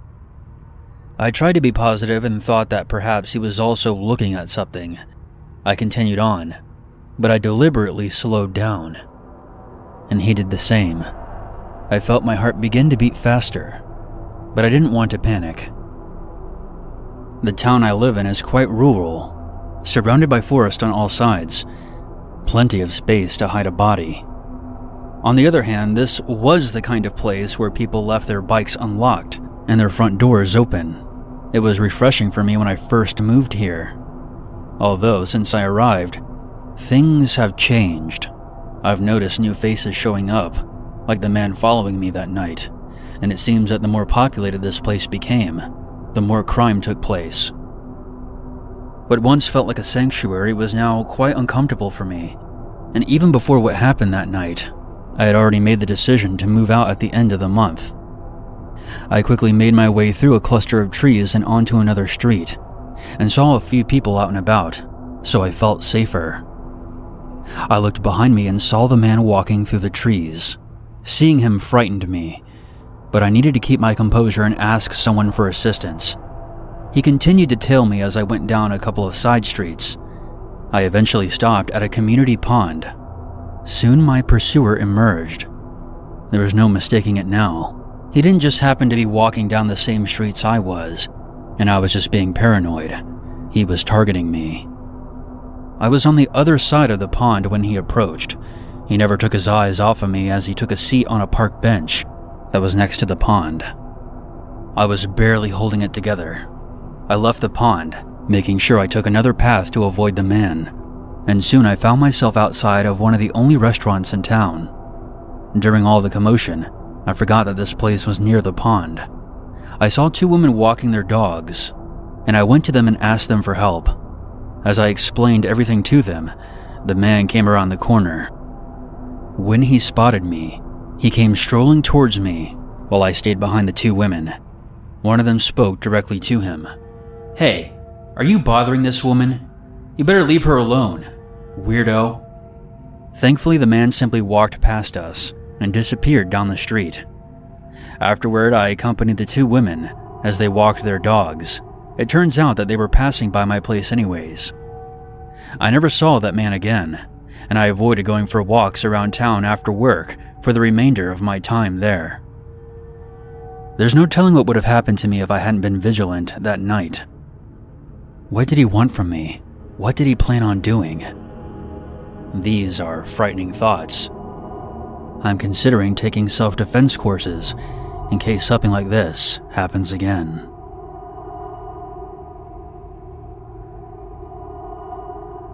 When I was about 12, my great-uncle John came from Ukraine to visit us in Canada. He had a lot of stories, but this is the one that stood out. In the late 1960s, John was traveling by train from his village to another to visit family. He had to change trains at some point and was dropped off at what amounted to a platform in a hut in the middle of nowhere. There was no one else at the station, other than a dirt road that led off into the surrounding forest. There was nothing there. He waited for some time, but no train came. This was winter time, and it was getting colder and darker. And just about the time he started worrying about a place to stay and some food to eat, an old woman appeared out of the twilight. She asked him if he was waiting for a train to come, and when he said yes, she said that it wouldn't be long until the following day. She then asked if he needed a bed for the night and offered him a meal and a room at her house, which he said was about an hour's walk from the station. Lodging with locals was more or less the standard when traveling in this part of the USSR, and Uncle John wasn't looking forward to a hungry night on a cold platform. So he graciously accepted her offer. He took his suitcase and they set off together down the dark road that led into the forest. It was more than an hour away, more like 2, and by the time that they arrived at the woman's small 2-story house, John was tired and hungry. They went inside, and the woman lit up some oil lamps and warmed up some borscht for them. It was the first time that John was able to see the woman clearly, and he was a bit startled to realize that the old woman was actually a man. Not wanting to pry, and too tired to care, John finished up his soup and asked where he would be sleeping. She led him up the stairs to a tiny room that had a window and a single bed and nothing else. He thanked her and said goodnight, and she closed the door, locking it behind her, leaving him in complete darkness. Somewhat creeped out by this, John called to her, but she didn't answer and heard nothing else. Figuring that he would deal with it in the morning, and she had probably done it by accident, John set his suitcase down and laid on the bed, deciding that he would make the best of it. Before he could fall asleep, though, he felt the urge to pee. He got out of bed, hoping to find a chamber pot or something that he could piss in, and got on his hands and knees and began to feel under the bed in the darkness, thinking that if there was a pot, that's where it would be. Instead, he found a body. Uncle John stood up and went right to the window to see if he could exit the room that way, but it was nailed shut. He knew that if he remained in that room, he would be a dead man by morning. But if he broke the window and tried to escape, there was a good chance that the old woman, and God knows who else, would hear him. So he did the only thing that he could do. He pulled the body from under the bed, heaved it onto the mattress, and covered it with the blanket. He then got under the bed and waited. Sure enough, about an hour later, he heard footsteps slowly coming up the stairs and then toward the room. When the lock clicked, the knob slowly turned. In the gloom, John saw someone move toward the bed. He then heard several sickening thuds. The assailant had bashed the body on the bed with a large crowbar, which they then dropped on the floor right in front of John. There was silence. The door was then shut again. The footsteps then descended back down the stairs. John moved out from under the bed, took the crowbar, and was able to slowly pry the window open. He didn't say, but I imagine he was shitting bricks the entire time.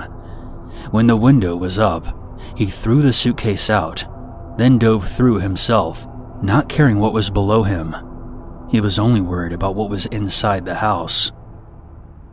He landed without much injury and began to run into a field behind the house, towards some lights he saw in the distance. It turned out to be a highway with some military trucks on it. John was able to hitch a ride to another village, where he would catch a train. He didn't bother reporting what happened to the authorities, since at the time in the USSR, there was a distinct chance that he would have been the one who got into trouble. He just thanked God that he was able to escape, and decided that the next time he traveled to visit relatives, he would take another way. This happened 2 summers ago, while I was house sitting out in California for an older couple I had met at a conference for work. It seemed like a dream scenario. The couple wanted to go vacationing in Hawaii for 2 weeks, but didn't want to board their cats. I had been chatting with them about wanting to visit California again. I loved it the first time I went, and we figured that we could mutually benefit one another if I came out and house sat for them. So I flew out there, and they showed me around for a few days. Taught me how to care for their cats. There were 2 of them. One was extremely shy, who I barely ever saw, which will be important later on. They also showed me how to take care of their plants. They gave me access to their house and cars. These people were very generous. And before I knew it, I had dropped them off at the airport, and I was on my own. At first, it was the dream vacation. I was staying in Oakland, and was making forays into San Francisco, Sonoma, and Monterey.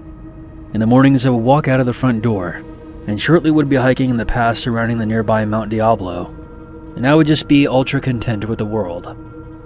I was so enamored by the area that I actually started looking into taking some steps to relocate out there. But then one day, about halfway through my final week there, when I got back to the house, I felt very odd. Almost like I shouldn't go inside.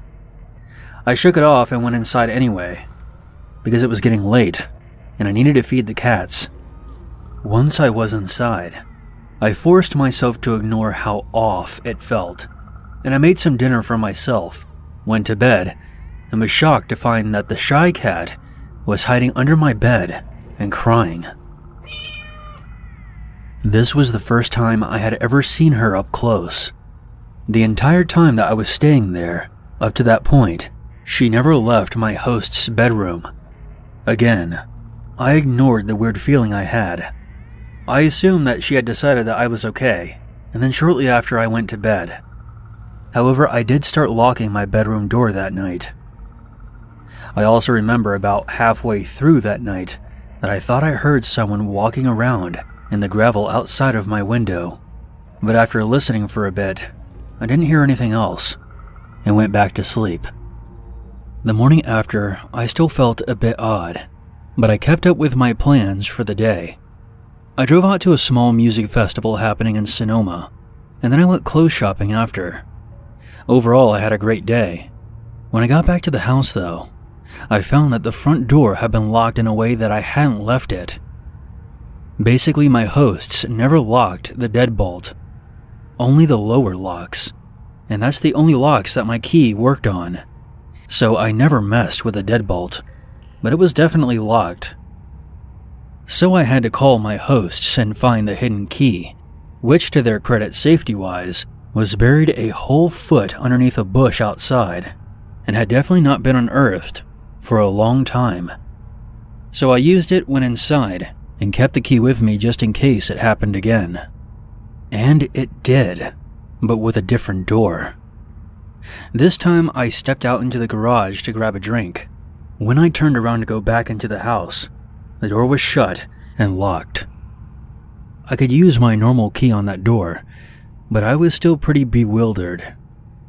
My own cats are whack, so I think my mind was trying to come up with a way that the cats could be locking me out of the house, but I was coming up empty. I decided that I simply didn't understand how the locks worked, and I just wrote it off and started double-checking locks whenever I left the house or went into the garage. That night, when I went to bed, that awful feeling of unease was still there. And so was the shy cat, who was clearly unhappy to see me, but also wouldn't leave my room. I ended up just locking my bedroom door and went to sleep. The next morning I felt awful. I was nauseous and my body was aching. I had no desire to leave the house that day. So I decided just to stay in and Netflix. This vacation stay was a full 2 weeks, so I didn't feel like I was in a hurry to get all my touristy things in anyways. But as the day went on, I started to get that feeling of wrongness again, and it morphed into feeling incredibly watched. Around mid-afternoon, it got to the point where I was so uneasy, and even feeling the way that I did, I decided to get out of the house for a bit to shake it off. I was getting low on food, so I went to the local grocery store and bought a few items that I didn't think would upset my stomach. And as I started to leave the checkout, the cashier said a generic, "Have a great evening." And I just instantly started crying, shocking myself and the poor cashier. I just had this intrusive thought that said, "You might be the last person to ever say that to me." When I got to the car, I was still crying, and my entire body did not want me to drive back to the house. But how could I not? I couldn't just neglect the cats. So I ended up driving back, parked in the driveway, and convinced myself after about a half hour just to go open the front door. Once I did that, I thought I would get over it, and maybe go inside and at least feed the cats, and maybe get a hotel room after or something. But my body physically would not let me inside. It was like I was stuck in the entryway. And then made a deal with myself. I would yell into the house, saying that I had already called the police and that they were on the way. And panic logic, I figured that if anyone was there, that would make them leave. So I faced the inside of the house, looking down the hallway towards the bedrooms, and I did just that. The second I finished saying, "They're almost here, so if you don't want to be arrested, you should leave now," the light in the master bedroom turned on, and I heard some banging. I immediately hightailed it back to my car, called the police for real, and then proceeded to have a mental breakdown while talking to the dispatcher. Once they got there, they checked the house, but didn't find anyone. However, the double doors in my host's bedroom were left wide open, and there was a pile of food wrappers in the corner behind the blinds, so they said it looked like someone had been there. What makes this so scary is that nothing was taken. Additionally, from that bedroom was the perfect vantage point to see me in the living room as I was watching TV. The police told me that there wasn't much else that they could do, and there were no signs of forced entry. Also, we couldn't get a hold of the homeowners right away. Later on, once they got back from Hawaii, they did verify that nothing had been taken. Once the police left, the shy cat disappeared back into the master bedroom, and I didn't see her again until I left to go back home. I think the intruder had been there for at least 2 days, forcing the cat to choose between two strangers, leading her to choose the one that was a little less strange. I still had to stay in that house for the next 3 days.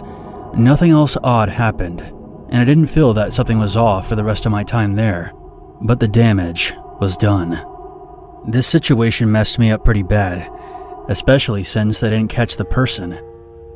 Since that vacation, I've never felt completely safe in a home without doing a complete search before bed. I'm extremely glad that I trusted my instincts. I guess I would rather have some residual anxiety than be dead.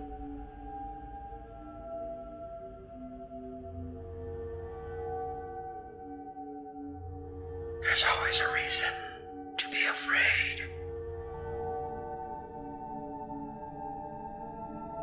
I'm originally from a major city in southern Ohio, and outside of town, there are a number of smaller townships.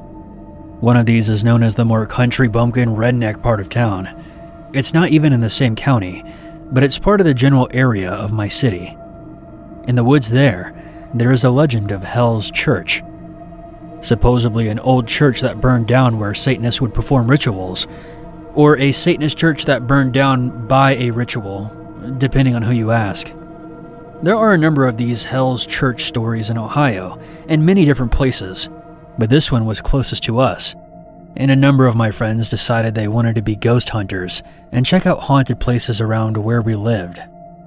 We were juniors in high school, and while all of us obviously thought this was just stupid bullshit, we thought it would be amusing to go out and scare ourselves. Plus, most of us had cars and driver's licenses by now, so we were enjoying a new burst of freedom. Now, I'm kind of a scaredy cat about most stuff like this. I was the most tomboyish girl of the group, and kind of just wanted to hang out with the guys. Plus, there were some other girls in the group that were tagging along, so I didn't want to be the one who looked like a loser or a pussy. So one day in November, we decided that we were going to go out one night and try to find this Hell's Church. We had actually been to this location once before that fall, but one of my friends had a curfew, so after exploring an old barn and the railroad tracks on a bridge nearby, we had to leave. Much to the group's disappointment, and to my mild relief, we didn't locate the church, which supposedly had rotted down to a chimney at this point. We took 2 cars out there, going past the more populated parts of our city and back towards this forested area. I can't honestly tell you how we got there, but I do know that it's off of a state highway, then down an abandoned access road, past some old warehouses, and finally down a dirt road. Once you get down the dirt road, there is a kind of thicker part of the road early on, where we parked the cars off the shoulder. We did this because the road eventually thins out, and it becomes impossible to drive down. And also, someone clearly owns this land, as there were no trespassing signs posted. I'm sure a ton of kids go back here, so it didn't seem odd that somebody wanted this place blocked off. At the time, I didn't really think much into it. We got out of the cars and began walking down the dirt road, wandering off the path from time to time to check out some barns in the clearings where we thought the chimney might be. Some of them were filled with spray-painted symbols and other bullshit. But that's not what really bothered us. There was also other stuff like dead owls that looked like they had been eviscerated, though they appeared to be dried out and decomposed for some time, thank God. There were other bits that looked like they may have come off from animals. I was grossed out, but we all kind of agreed that this could have been the work of some teenagers attempting some kind of satanic ritual, or some of these animals had gotten trapped in the old barn and died there, only to be picked apart by other animals later on. The guys were now desperately trying to find this stupid chimney, so they kept taking off through the trees into the clearings. Myself and the other 2 girls who were there just sort of hung back, getting a little more nervous and a little more irritated with the guys who continued to come up empty-handed. As we kept going, we found a bike in the tree line, like a bike that maybe a 12-year-old would ride. It was out of place and a bit creepy, but whatever. It probably belonged to someone who owned the property. We decided that we're just going to go a bit further, and soon we found another bicycle. This one was a bit older, a little rusted. It looked too small to be an adult-sized bike. We didn't want to talk too much about the other bike that we saw. We just kept shrugging it off, ignoring the possible implications. That was until one of the guys said, "These kids probably got murdered by the same freaks who were cutting up those animals back there." It was entirely possible, but nobody was really having any of it. By this point, we had been out there for almost 2 hours, and it was getting late. Plus, I think we were all a bit more creeped out than we wanted to admit. We decided to head back to the cars, and I felt instantly relieved, very happy that I was finally heading back home. But things never work out that way, do they? By the cars, we saw a road that went straight up a hill, through the trees. At the start of it, there was a big metal gate that had a road closed sign on it. We had seen this before, but it never occurred to us that we should try to go up that road. After a small debate by the gate, we eventually decided to go for it. I didn't want to, but apparently I was on the losing side, so there wasn't a lot I could do about it.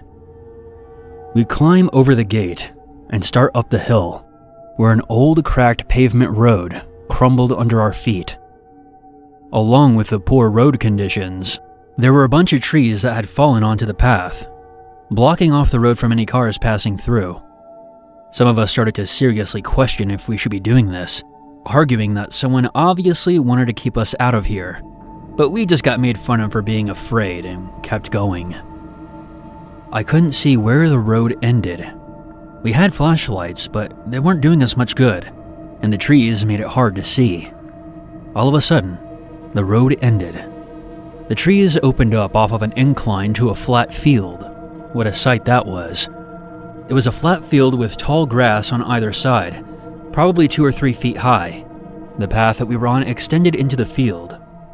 That eventually led to a cul-de-sac of 3 buildings. 2 of them looked like they were farmhouses, and the other looked to be another old barn. All 3 of the buildings were made of wood, and they looked like they had been mostly weathered and stripped by time. As soon as I saw the 3 buildings, I was done, and I wanted nothing more than to just get out of there, as did the other 2 girls in the group, and one other guy, who decided that he had enough himself. The 4 of us stayed behind while the other 3 guys went to go check out the buildings. And while we didn't want to be out in this field, in the open, we decided that we couldn't just leave them. At this point, we turned off our flashlights. While the 4 of us waited, we started bitching about how stupid our friends were and making small talk. None of us said it, but we were all looking to the grass every now and again, worried that something was going to jump out at us. The setting was just so creepy. It felt like our friends were gone forever. We did see them get to the first building and go inside. We then saw the flicker of the flashlights in the windows, and I just remember feeling so tense. It was like watching a horror film in real life. Maybe after about 10 minutes, we see one of our friends coming toward us, lightly jogging, looking afraid for the first time all night. "You idiots went inside?" I asked. He just looks at us and says, "Yeah, it was full of bikes. Just bikes chained to the walls." We didn't believe him and kept waiting for him to say that it was a joke, but he insisted. Eventually the other 2 came back and reiterated they were just storing a bunch of bikes in these buildings, most of them being smaller. They all looked afraid, and as much as I did not want to believe them, I did. They aren't the kind of guys to pull a prank this elaborate. By then, we all agreed that we had to get out of there, and we started down the hill, going as fast as we could. All of a sudden, about halfway down, we see a pair of headlights about where our cars were parked. They slowly passed by, and we knew that they were looking for us. Because we were so far off the beaten path, we figured one of 2 things. They were the cops, and we were going to be busted for trespassing. Or they were the people who owned this land. So A, arrested, or B, murdered. We knew that the road didn't go on for much longer from where the cars were parked, so they would be turning around soon. And since our cars were parked right there, they would probably be waiting for us. We were all whispering about this as we picked up the pace, sprinting down the hill as fast as we could. I'm not a good runner, but I was hauling ass, keeping up with the rest of the group, and basically hurtling over the fallen trees. Once we got down the hill, we didn't see any headlights, but we knew that they couldn't be that far away. "Hurry up and get in the cars," one of our friends yells. In typical horror film fashion, we were fumbling with the doors, too nervous to even think straight. And as soon as we start the cars up, we see the headlights speeding down the road. A giant black truck came speeding towards us. The truck seemed larger than life, raised up off the ground. We put the pedal to the metal and peeled out of there.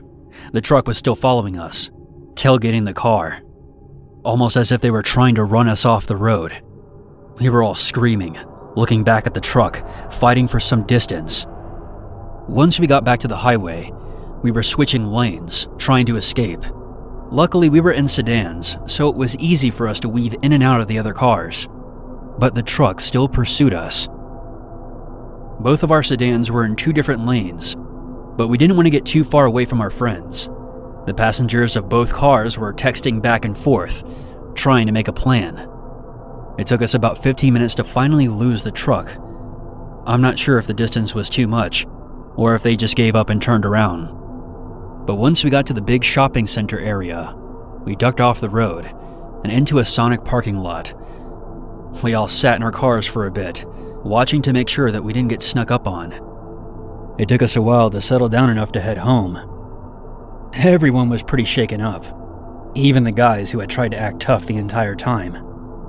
During what was a pretty quiet car ride, exhaustion and lingering fear took over. We didn't talk about it again for a long time, and we never called the police. Which, honestly, looking back as an adult, we should have. I don't think about it often, only during the fall. But when I do, I have to ask myself, who chased us that night? Why were all those buildings abandoned? Who owned those bikes? And where are they now? This is an experience that I still struggle with to this day. I'm an 80s kid, and I grew up in Georgia. My old man was a master sergeant in the Air Force, and my mom was a nurse at the local hospital. There were many times that my older half-sister had to babysit my younger sister and me. Since I was a bit older than my little sister, I spent most of the time riding bicycles around the neighborhood with my friends, climbing trees, and exploring the forest near our home. Usual kid stuff. On occasion, when we had a bit of money, me and my friends would ride to the grocery store to buy some candy and soda. On these occasions, we would leave our bikes in the alley between the bowling alley and the grocery store, next to the discarded shipping crates. On the day in question, me and my friends Jamie, Tommy, Danny, and Charles were out riding our bikes like any other day. We rode through the forest trails, then decided to go grab some drinks to combat the summer heat. We rode up to the store, stashed our bikes, and went inside and got our drinks. We came back out and sat in the shipping crates, chatting and laughing while we stuffed our faces with candy and Dr. Pepper. A short time later, Danny and Jamie took off for home, while Charles, Tommy, and I stayed behind. We wanted to hang out a bit more before we left. Then, someone emerged from the side entrance. The man then came over to us and started talking. "Hey guys, how's it going?" He seemed okay, at first, until he pushed Tommy and me inside one of the shipping crates and closed the door. He then pinned the container against the opposite wall, trapping us. He then shoved Charles to the ground. Charles then jumped on his bike and left us behind. "Looks like your friend ditched you. Let me share a little secret with you too. I've been watching you for a while. Coming back here, sitting in these crates, you all are like little mice." I stared up at the man from inside the crate. His once friendly face now donned an expression that can only be described as pure evil. The man then looked me dead in the eyes. "I know who you are, where you live, who your parents are." The man then lifted his shirt, revealing a pistol. "If you boys behave yourselves, I won't have to use this." This next part is quite upsetting for me to relay. The man opened the crate and pulled out Tommy. And I think you can probably guess what he did to Tom. I watched on, helpless, still trapped inside the shipping crate. The man threw Tom to the ground and then turned to look at me. The man was very big, muscular, and covered in biker tattoos. There was absolutely nothing we could do to fight him off. I couldn't fight him off. When he was done with me, he stood up and said, "Remember, boys, I know where you live. If you tell anyone about this, I'll know where to find you." He then began laughing as he disappeared down the alley. We collected ourselves and took off for home. Being the clueless 9-year-olds we were, we believed the man's threats and about him knowing where we lived, so we didn't tell our parents. Charles did, though. His mom called the police, and the next day we found out that the man had been arrested for assault from when he pushed Charles down. It turns out that the man was an employee at the store. The police never spoke to us, though. That monster only spent 45 days in jail and was released back out into our neighborhood. 6 months after his release, Charles was riding up to the store by himself. The man had been fired, and Charles was completely unaware of what happened to Tommy and me. Someone shot Charles in the back of the head while he was heading back to his house. This had never happened in our town before. The entire community was shaken, and this time, the police spoke to everyone. When they questioned me, I broke down. I was terrified. I told them about what happened to Tommy and me behind the grocery store. I told them about the threats. Unfortunately, by the time I spilled the beans to the police, it was too late. The man had skipped town, and the last time anyone saw him was the night that Charles was killed. I will end things on a bittersweet note. No arrest was ever made, because the man took his own life 2 years later. This happened when I was about 7. My sister was 9 at the time. It was a very different world back in the 80s. My sister and I were allowed to walk to the park alone as long as we stayed together.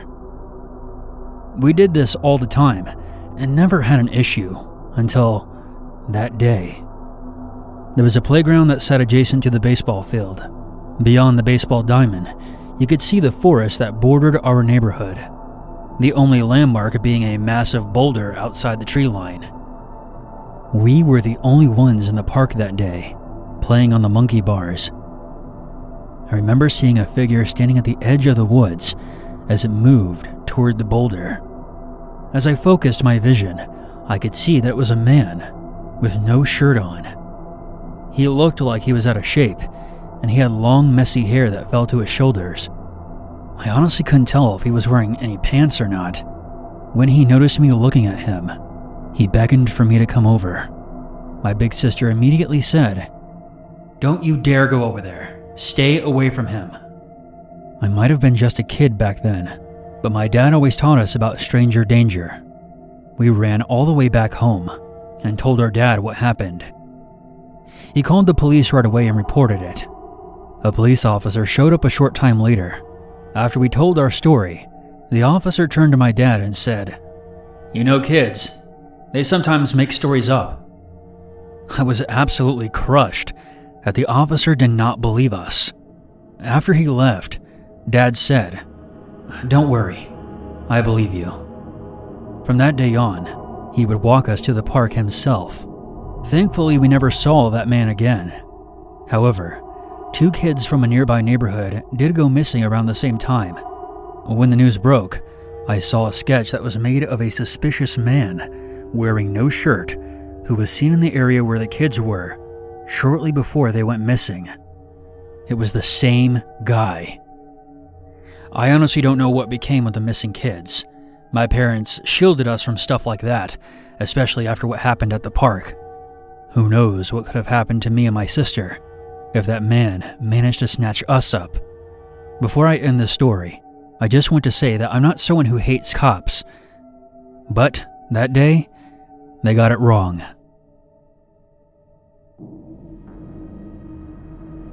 This happened when I was 14. I was home alone one weekend while my parents were at a work convention out of state. I was in my bedroom playing Rocket League with two of my friends. To clarify, they weren't in the room with me. I was talking to them on my headset. During the game, I heard a thump from downstairs. This wasn't unusual because I have two cats who wrestle each other sometimes, and they often make a lot of noise while they're doing it. So I assumed that's what it was and resumed my game. But I slightly turned down the volume to hear if the noise persisted. 2 minutes later, I hear another thump, followed by what sounded like a grunt. Hang on, guys. I think I hear something downstairs. Go check it out. We'll be here when you get back. I began to make my way downstairs, thinking that my cats were wrestling rougher than they usually do. But as I got about halfway, I froze. I could hear what sounded like men whispering to each other, coming from the living room. I crouched down to get a small peek into the living room and saw 3 men, dressed in black. I felt my chest sink in when I saw them. I slowly went back upstairs. And of course, like in a typical horror film, the very last step made a loud creak. The entire house went silent. I knew that they heard it. Thinking on my feet, I quietly went to my room and threw on my headset. Guys, I need you to call 911. There are 3 men inside my house. What?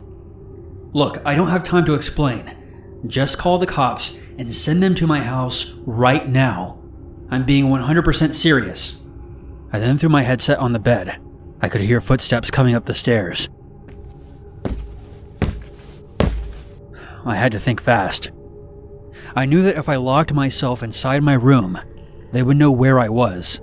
So I closed the door and snuck over to my parents' room, leaving the door open so they wouldn't think to check it. I know the logic is flawed, but I had to think fast. 5 seconds later, I heard a pair of heavy boots hit the wooden floor, accompanied by 2 more sets.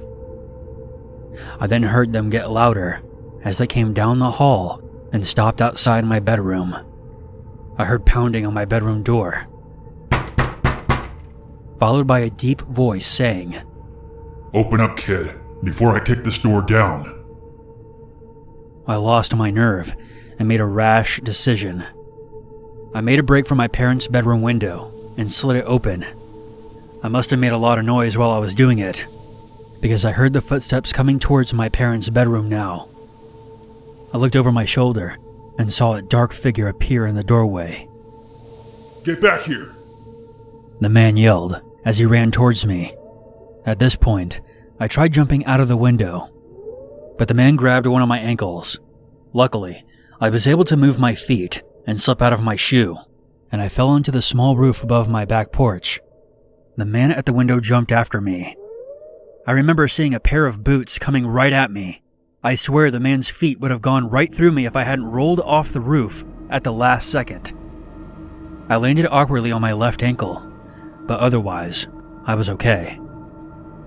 During all the commotion, one of the men ran downstairs to cut me off.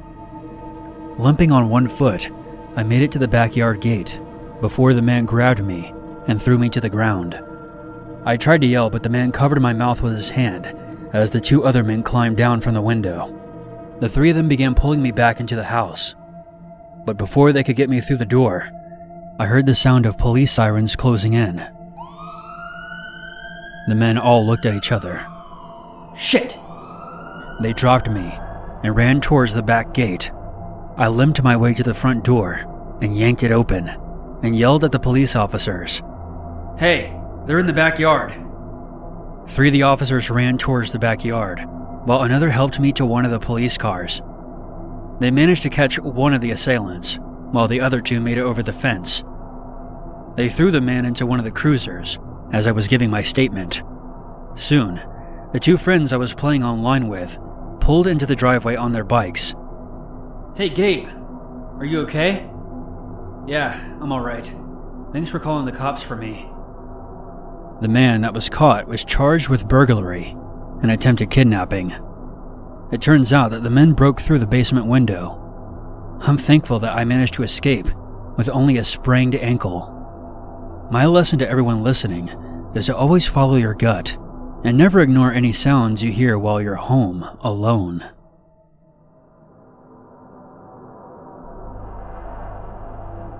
This happened to me several years ago while I was serving as a missionary. It is one of the scariest experiences of my life and has made me appreciate what we refer to as our gut feeling. For some context, I was in a rural county of northern Georgia.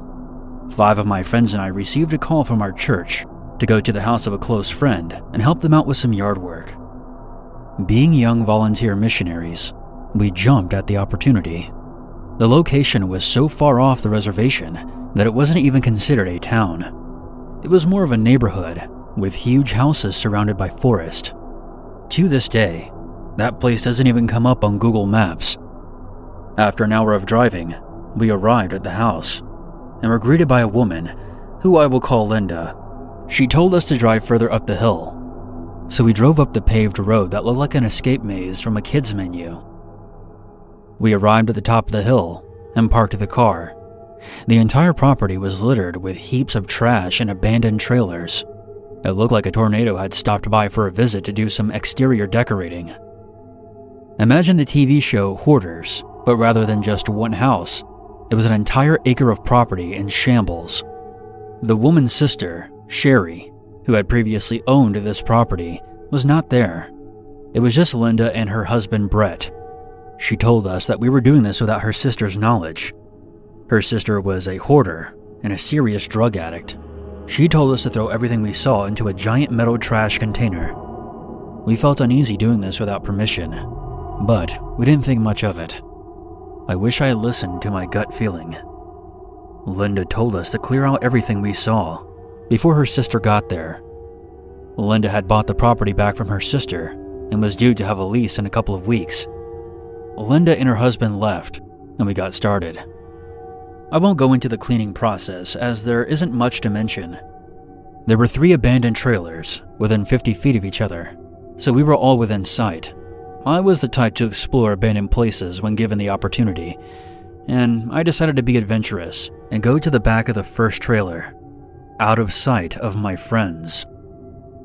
I get back there, and there is so much trash continuing to pile up towards the hill's incline, and the back door of the trailer was wide open. I started to walk towards it. As I approached, I noticed that there was trash piled up to the ceiling, yet there was a walkway to get around inside the trailer. As I got about 5 feet away, I stopped. Something in my gut told me to run out of there immediately. So I did just that. When I returned, Sherry was now back on the property. I had been gone for maybe about 5 minutes or so. I didn't hear her car pulling up. She literally came out of nowhere. Whatever mental image you may have about Sherry is probably accurate. I mean, who chooses to live in a literal dump in the middle of nowhere? I'll answer that. The same kind of person who immediately goes inside the metal container and starts throwing stuff back out into the yard. How dare you throw away my stuff? There is valuable treasure in here. We all just stood there, slack-jawed. Linda soon pulls up and begins arguing with her sister. Sherry, this is my property now, and all this has to go. I told you I'd start going through it when I had the chance. We both know that that's not going to happen. Yeah. We decided then that it was best to just leave. Now, you might be wondering why I'm sharing this story if there was only a little bit of family drama. Well, I wish I could tell you. That's where things ended. 3 days later, there was an older gentleman from our congregation who wanted to meet up with us for dinner. It was his way of saying thank you for helping him out on his own property. We met up with him and his brother Carl at a huddle house. Carl then filled us in about what happened after we left that day. The 2 sisters had a serious falling out. Linda ended up calling the cops after she saw someone inside one of the trailers. After the police arrived, they found several squatters inside the trailers. They've been living there for several weeks. They were definitely there when y'all was there. When he said this, my heart froze. I realized that when I had ventured off, None of my friends knew.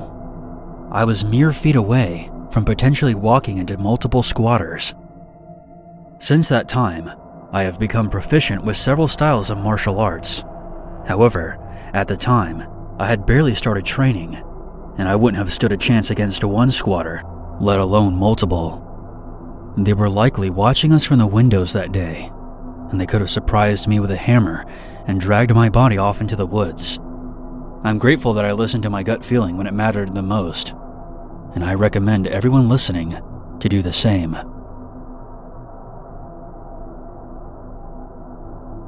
There are only a few moments in your life that will shake you to your core, leaving you completely traumatized. This story is of one such occurrence. This took place in my home country of India. It was the winter of 2020. I was 19 years old. Due to the ongoing lockdowns that were happening at the time, some of my close friends and I decided to meet up for a small party. After discussing it with the group, it was agreed that the party would be held at my best friend's house. Her name is Anita. Anita's mother welcomed us with dinner and a bottle of wine for a Christmassy kind of celebration. Later on, we were watching a movie and having a pretty good time, but Anita's inebriation was becoming noticeable. How could a small amount of wine do that? She must be a major lightweight, I thought. But it turns out that each time she went to the bathroom, she was secretly drinking some rum that she had kept hidden. I guess she didn't want to share with the rest of us. After a while, Anita got a call from her boyfriend and went out to the balcony to talk. Even with the movie sounds, we could hear her cursing violently about something. She then stumbled back into the room, and we all looked at her, concerned. Anita seemed to be staring at me with a certain look that could almost be described as hatred. But a moment later, that look vanished, and she smiled. "Is everything okay, Anita?" "Oh, it's nothing. My boyfriend was supposed to meet me tomorrow, but he won't be able to make it." "Oh, that's too bad. Why don't you come watch the rest of the movie with us?" As we watched the movie, I saw out of the corner of my eye, Anita was staring at me with that same hateful look. I concluded that she was just drunk. Oh boy, was I wrong. After the movie, she requested that I stay over, since I was her best friend. The others left, and it was now just me and Anita. After some girly conversations, we both went to bed. I don't know how long I've been sleeping for, but I woke up with a searing pain in the left side of my chest. For a moment, I thought I was having a heart attack. I felt my chest, and I soon realized that I was bleeding. I had been stabbed. Before I could scream, Anita quickly clamped my mouth shut. "So my piece of shit boyfriend has a thing for you. I hate you so much." She then raised the knife in her hand for a second time, but this time I blocked it with my hand, resulting in my left palm being stabbed. Thankfully, I was much bigger than Anita, so I pushed her off of me with all of my strength and screamed at the top of my lungs. There was a struggle, but I was finally able to subdue her. By that time, her parents were banging on the door. Her father eventually kicked it in and switched on the light. They froze on the spot after they saw me covered in blood. As we waited for the police, the ambulance, and my parents to come, Anita went completely insane and began screaming at me. Unbeknownst to me, Anita was diagnosed with schizophrenia and had to be placed on strong medications. In India, mental disorders are still a taboo topic, so many of her family members never told anyone about her condition, which is severely irresponsible. She was not convicted of a crime because of her condition, but she was sent to an institution for testing and treatment. As for me, the knife had missed my heart by only a few inches, and I stayed in the hospital for about a week, though it took nearly 2 months to fully recover. I still get nightmares about what happened, and I've never gone to a sleepover since that night.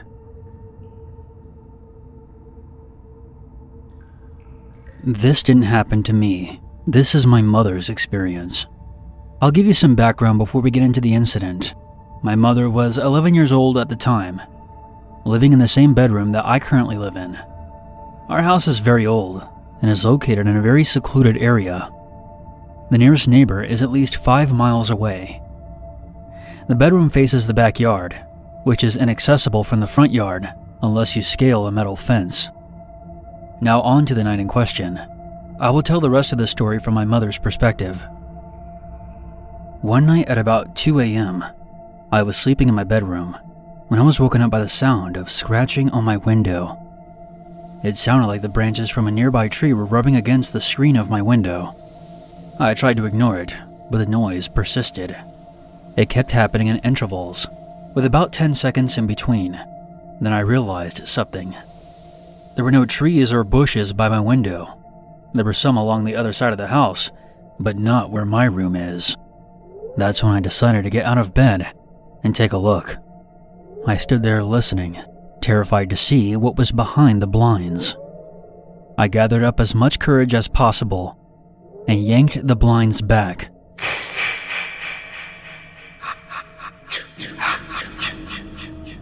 A tall figure stood on the other side, wearing a Jason Voorhees hockey mask. I was frozen in fear. I then noticed a knife in the man's hand that he had been rubbing against the screen. We looked at each other for what felt like hours, when suddenly the man turned around and ran away, disappearing into the forest. Once I snapped out of my trance, I screamed bloody murder and ran to go get my father. He ran outside with a shotgun and tried to find the man, but he was long gone. I still have no idea if it was a prank or if he planned on entering the house and lost his nerve once he saw me. Keep in mind that our house is in the middle of nowhere, so the implication is that either some lunatic was wandering around the forest in a hockey mask, or someone traveled a very long distance just to pull a prank. Needless to say, this shook us up for a while. If someone was indeed watching our house, there were plenty of places for them to hide.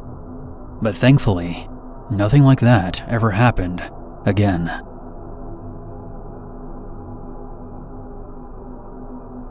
This happened a long time ago, in the late 1990s. When I was 19, I moved from Oregon to Florida to be with my boyfriend at the time. Don't ever do that. I was thinking white sand beaches and Mickey Mouse, but instead I got the swamp, bugs, and dirt roads. It was a huge shock to the system. We lived in a small town called Hawthorne, just outside of Gainesville. Don't ever go there. It was very small, had one stoplight and 4 stores, which were Dollar General, Steve's Market, Eckerd's Pharmacy, and Sonny's Barbecue. I got a job at the now defunct Eckerd's, in the middle of the town. It was right next to the grocery store, so everybody shopped there. After about 3 months or so of working there, I walked in to start my shift one day, when the manager pulled me into his office. Laid out on his desk was about 30 to 40 opened letters, all addressed by hand. To me. Would you happen to know who's writing you all these letters? No, I have no idea. Here, read one. I picked a cheerful-looking yellow one. Inside were 2 handwritten letters, and a magazine cutout of a woman with blonde hair, just like me. My manager watched on as I read the letter. I skipped around a lot out of confusion, desperately trying to find out why I'm in this room. From what I read, it was mostly someone imagining what spending time with me would be like. A lot of it was of a sexual nature. There were descriptions and comments about my hair, about washing it, smelling it, and something about moonlight. A few sentences were highlighted, while others were underlined. My first thought was, am I getting fired? My manager then asked, do you know this David Elrod? Yeah, I think so. He's a regular who comes in a couple times a week to pick up Diet Coke and medication for his mom. David was in his late 20s, tall, lanky guy, with thick glasses and frizzy blonde hair, and was obviously very socially awkward and possibly mentally challenged. On rare occasions, he would make small talk as I rang up his soda. Once or twice, he would linger at my cash register, or stare at me. But I figured he was trying to adjust his eyes, or had poor social skills, harmless compared to some other people I've met in Florida, so I didn't pay him any mind. That was until that day in my manager's office. I knew that he was the one writing the letters because of a strange encounter I had with him about 2 weeks prior. While working, he came up behind me and caressed my hair. I had to remove it from his hands, and he apologized. It was weird, but no harm done. I went right back to work. After telling my manager this, he informed me that the customer was going to be banned from the store, and I was going to be sent home while they worked out the details. Confused, I walked out of the store and drove home. It was a strange day to say the least. 2 hours after I got back home from my non-shift at work, there was a knock at my door. I look out the window and see what resembles a SWAT team. What the fuck? I saw men in tactical gear, brandishing large weapons. There were 2 men dressed in suits, and several uniformed cops. In what seemed like slow motion at the time, I opened the door. An officer held up a few oddly familiar letters. "Excuse me, can we come in and talk to you about these?" Realizing everyone in town has read the letters, I was so embarrassed that I just wanted to pass the fuck out. I didn't even know the guy. We sat on my couch and the officer begins to speak. Out of the corner of my eye, I see my boyfriend shooting me dirty looks from the bedroom. The officer mentioned that they got the letters from the pharmacy and were attempting to issue a trespassing notice against David. The officers confronted him at his residence. Apparently, he was not happy about this. He insisted for over 45 minutes how this was all a big mistake and that I wanted to talk to him. He was very combative and persistent, so they decided to pursue stalking charges. But it turns out the story gets even more strange and horrifying. The officer continued, "You need to be aware of something. David killed and partially dismembered his mother when he was 12 years old. He was released from a juvenile psychiatric facility less than 4 years ago. We found very disturbing materials at his house.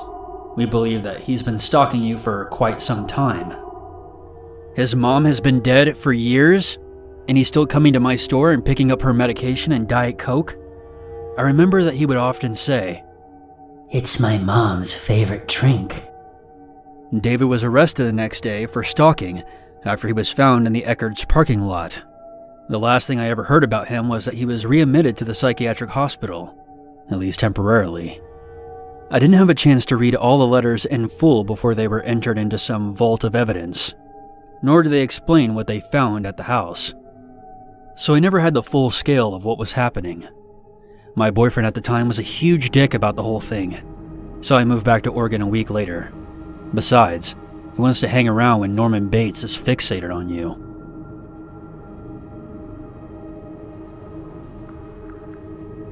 So a little background here. My father was in the Army for 21 years, retired, and moved to a very small town in Central Florida. He got bored after a couple of years, and even though we didn't need the money, between his retirement pension and my mom making what she did as a bookkeeper, he wanted to go back to work. He started working at various gas stations, and with it being a small town, the owners didn't care if I came there and helped him out with stocking the coolers or even running the register, as long as I didn't sell any beer or smokes. This took place in the year 1990. I remember the date well, because it was shortly after my 15th birthday, and I had just gotten my learner's permit. My dad would let me drive him to and from work, just to get some experience on the road, both day and night. I was sitting at my usual spot at the table that was set up along the windows. I was reading a book, with my feet propped up and a Mountain Dew on the table alongside some snacks. I would generally spend most of the evenings that way, reading books, getting up to run the register, or stocking the coolers at different times. I remember glancing up because something had caught my attention that was unusual. I realized that a lady was walking up our parking lot from the direction of the interstate. The gas station was right on I-75. This in itself was very strange. Because of where we were located, you didn't get many people walking there, and definitely not walking from the direction of the interstate. I figured that she had broken down somewhere and was coming in to use the phone to call for a tow truck or something. But I was completely wrong. She came into the store and looked around for a few minutes. I remember getting this strange and creepy feeling about her. She walked up to the counter and started telling my dad a story about how she had gotten stranded and needed a ride to the town just north of us. She was referring to Ocala. My dad lets her know that he's working right now and there's no way that he can take her. She turns and looks at me, and while she's looking away from my dad, he catches my eye and subtly shakes his head no. I was confused for a second, but she then turns back to my dad and points at me, asking me if I can take her.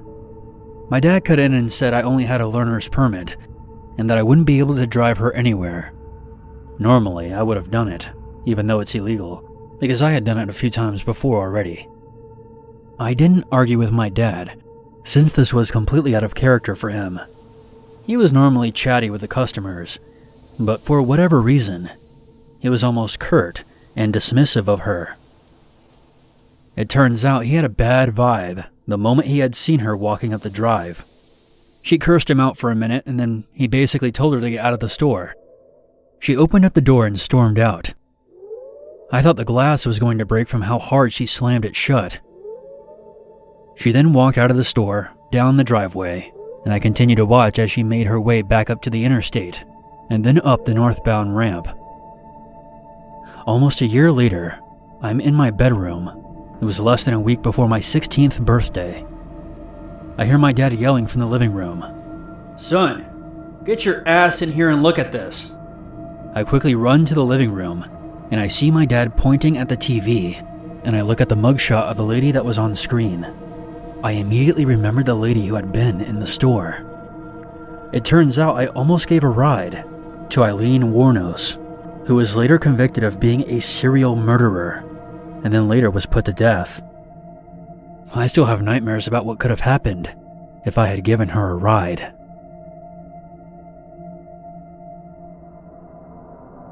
I am a proud Floridian. At the time of this story, early 2000s, I was going to college in South Florida, and I lived with my family in my hometown located in the Panhandle. It's about a 7-hour drive up through Central Florida to get between my school and my house, so I mostly went home just for the holidays. It was the Thanksgiving of my junior year, and I was excited that I had been able to rearrange my midterms to be able to leave campus 3 days ahead of everyone else. I was expecting to beat the masses of traffic, and I was hoping for a quick trip back home. My roommates wanted to have one last meal together before we all left for break. So we all met up at the campus dining hall around 4 p.m., and I set off on my journey around 5:30.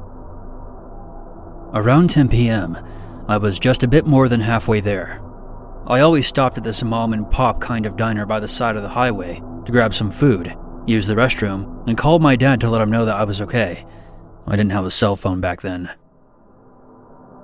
Well, I hadn't been through here since summer, and unfortunately the place went out of business. So, a bit bummed out that I wasn't going to be able to get my chocolate chip pancakes, I just kept going. There really wasn't much build up around there at the time, so when I saw signs for a rest stop in, of all places on God's green earth, some bumfuck town called Alachua, I went and parked directly under the streetlight for safety and used the facilities, called my dad on the payphone, etc. I didn't see anyone else there, except for a very exhausted-looking woman who asked me for directions, saying that she was with her husband and 2 small children, and they had made a wrong turn trying to get to Disney. Alachua is about 150 miles from Disney World. So I left the rest area and was walking back to my car when I noticed a beat-up, unmarked bluish-gray work van parked very close to the driver's side door of my '95 Honda Civic. I thought, yeah, okay, that's pretty weird. Of course it had Florida tags on it. So it couldn't have been the lady I talked to before. I distinctly remember she said she was from Virginia. I turned around and hightailed it back to the rest stop, promptly running into some random middle-aged guy who had 2 little boys with him. It turns out that it was his wife that I had spoken to before. She emerged from the bathroom a second later.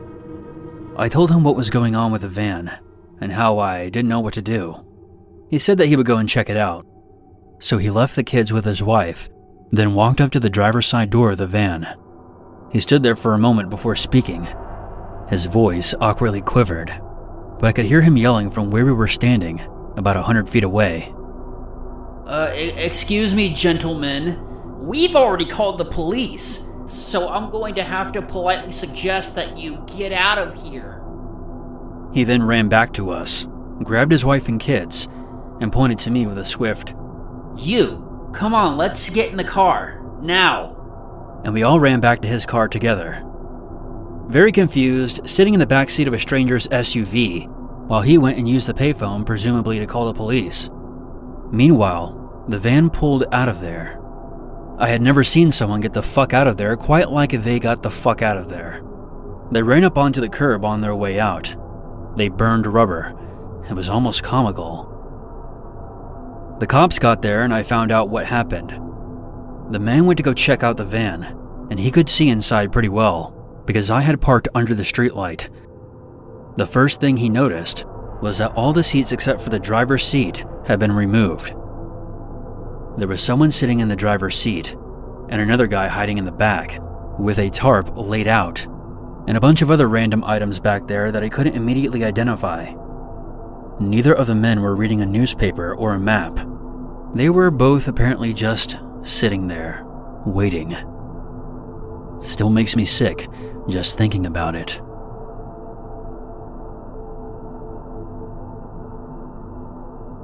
Thank you for watching. If you have a story that you would like to share on this channel, please send it to my email, unit522stories@outlook.com.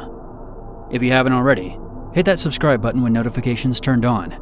You can further support my channel by visiting the merch store. A link for that is in the description. You'll be hearing from me soon. Until next time, I'm your Uncle Unit. And as always, never forget. There's always a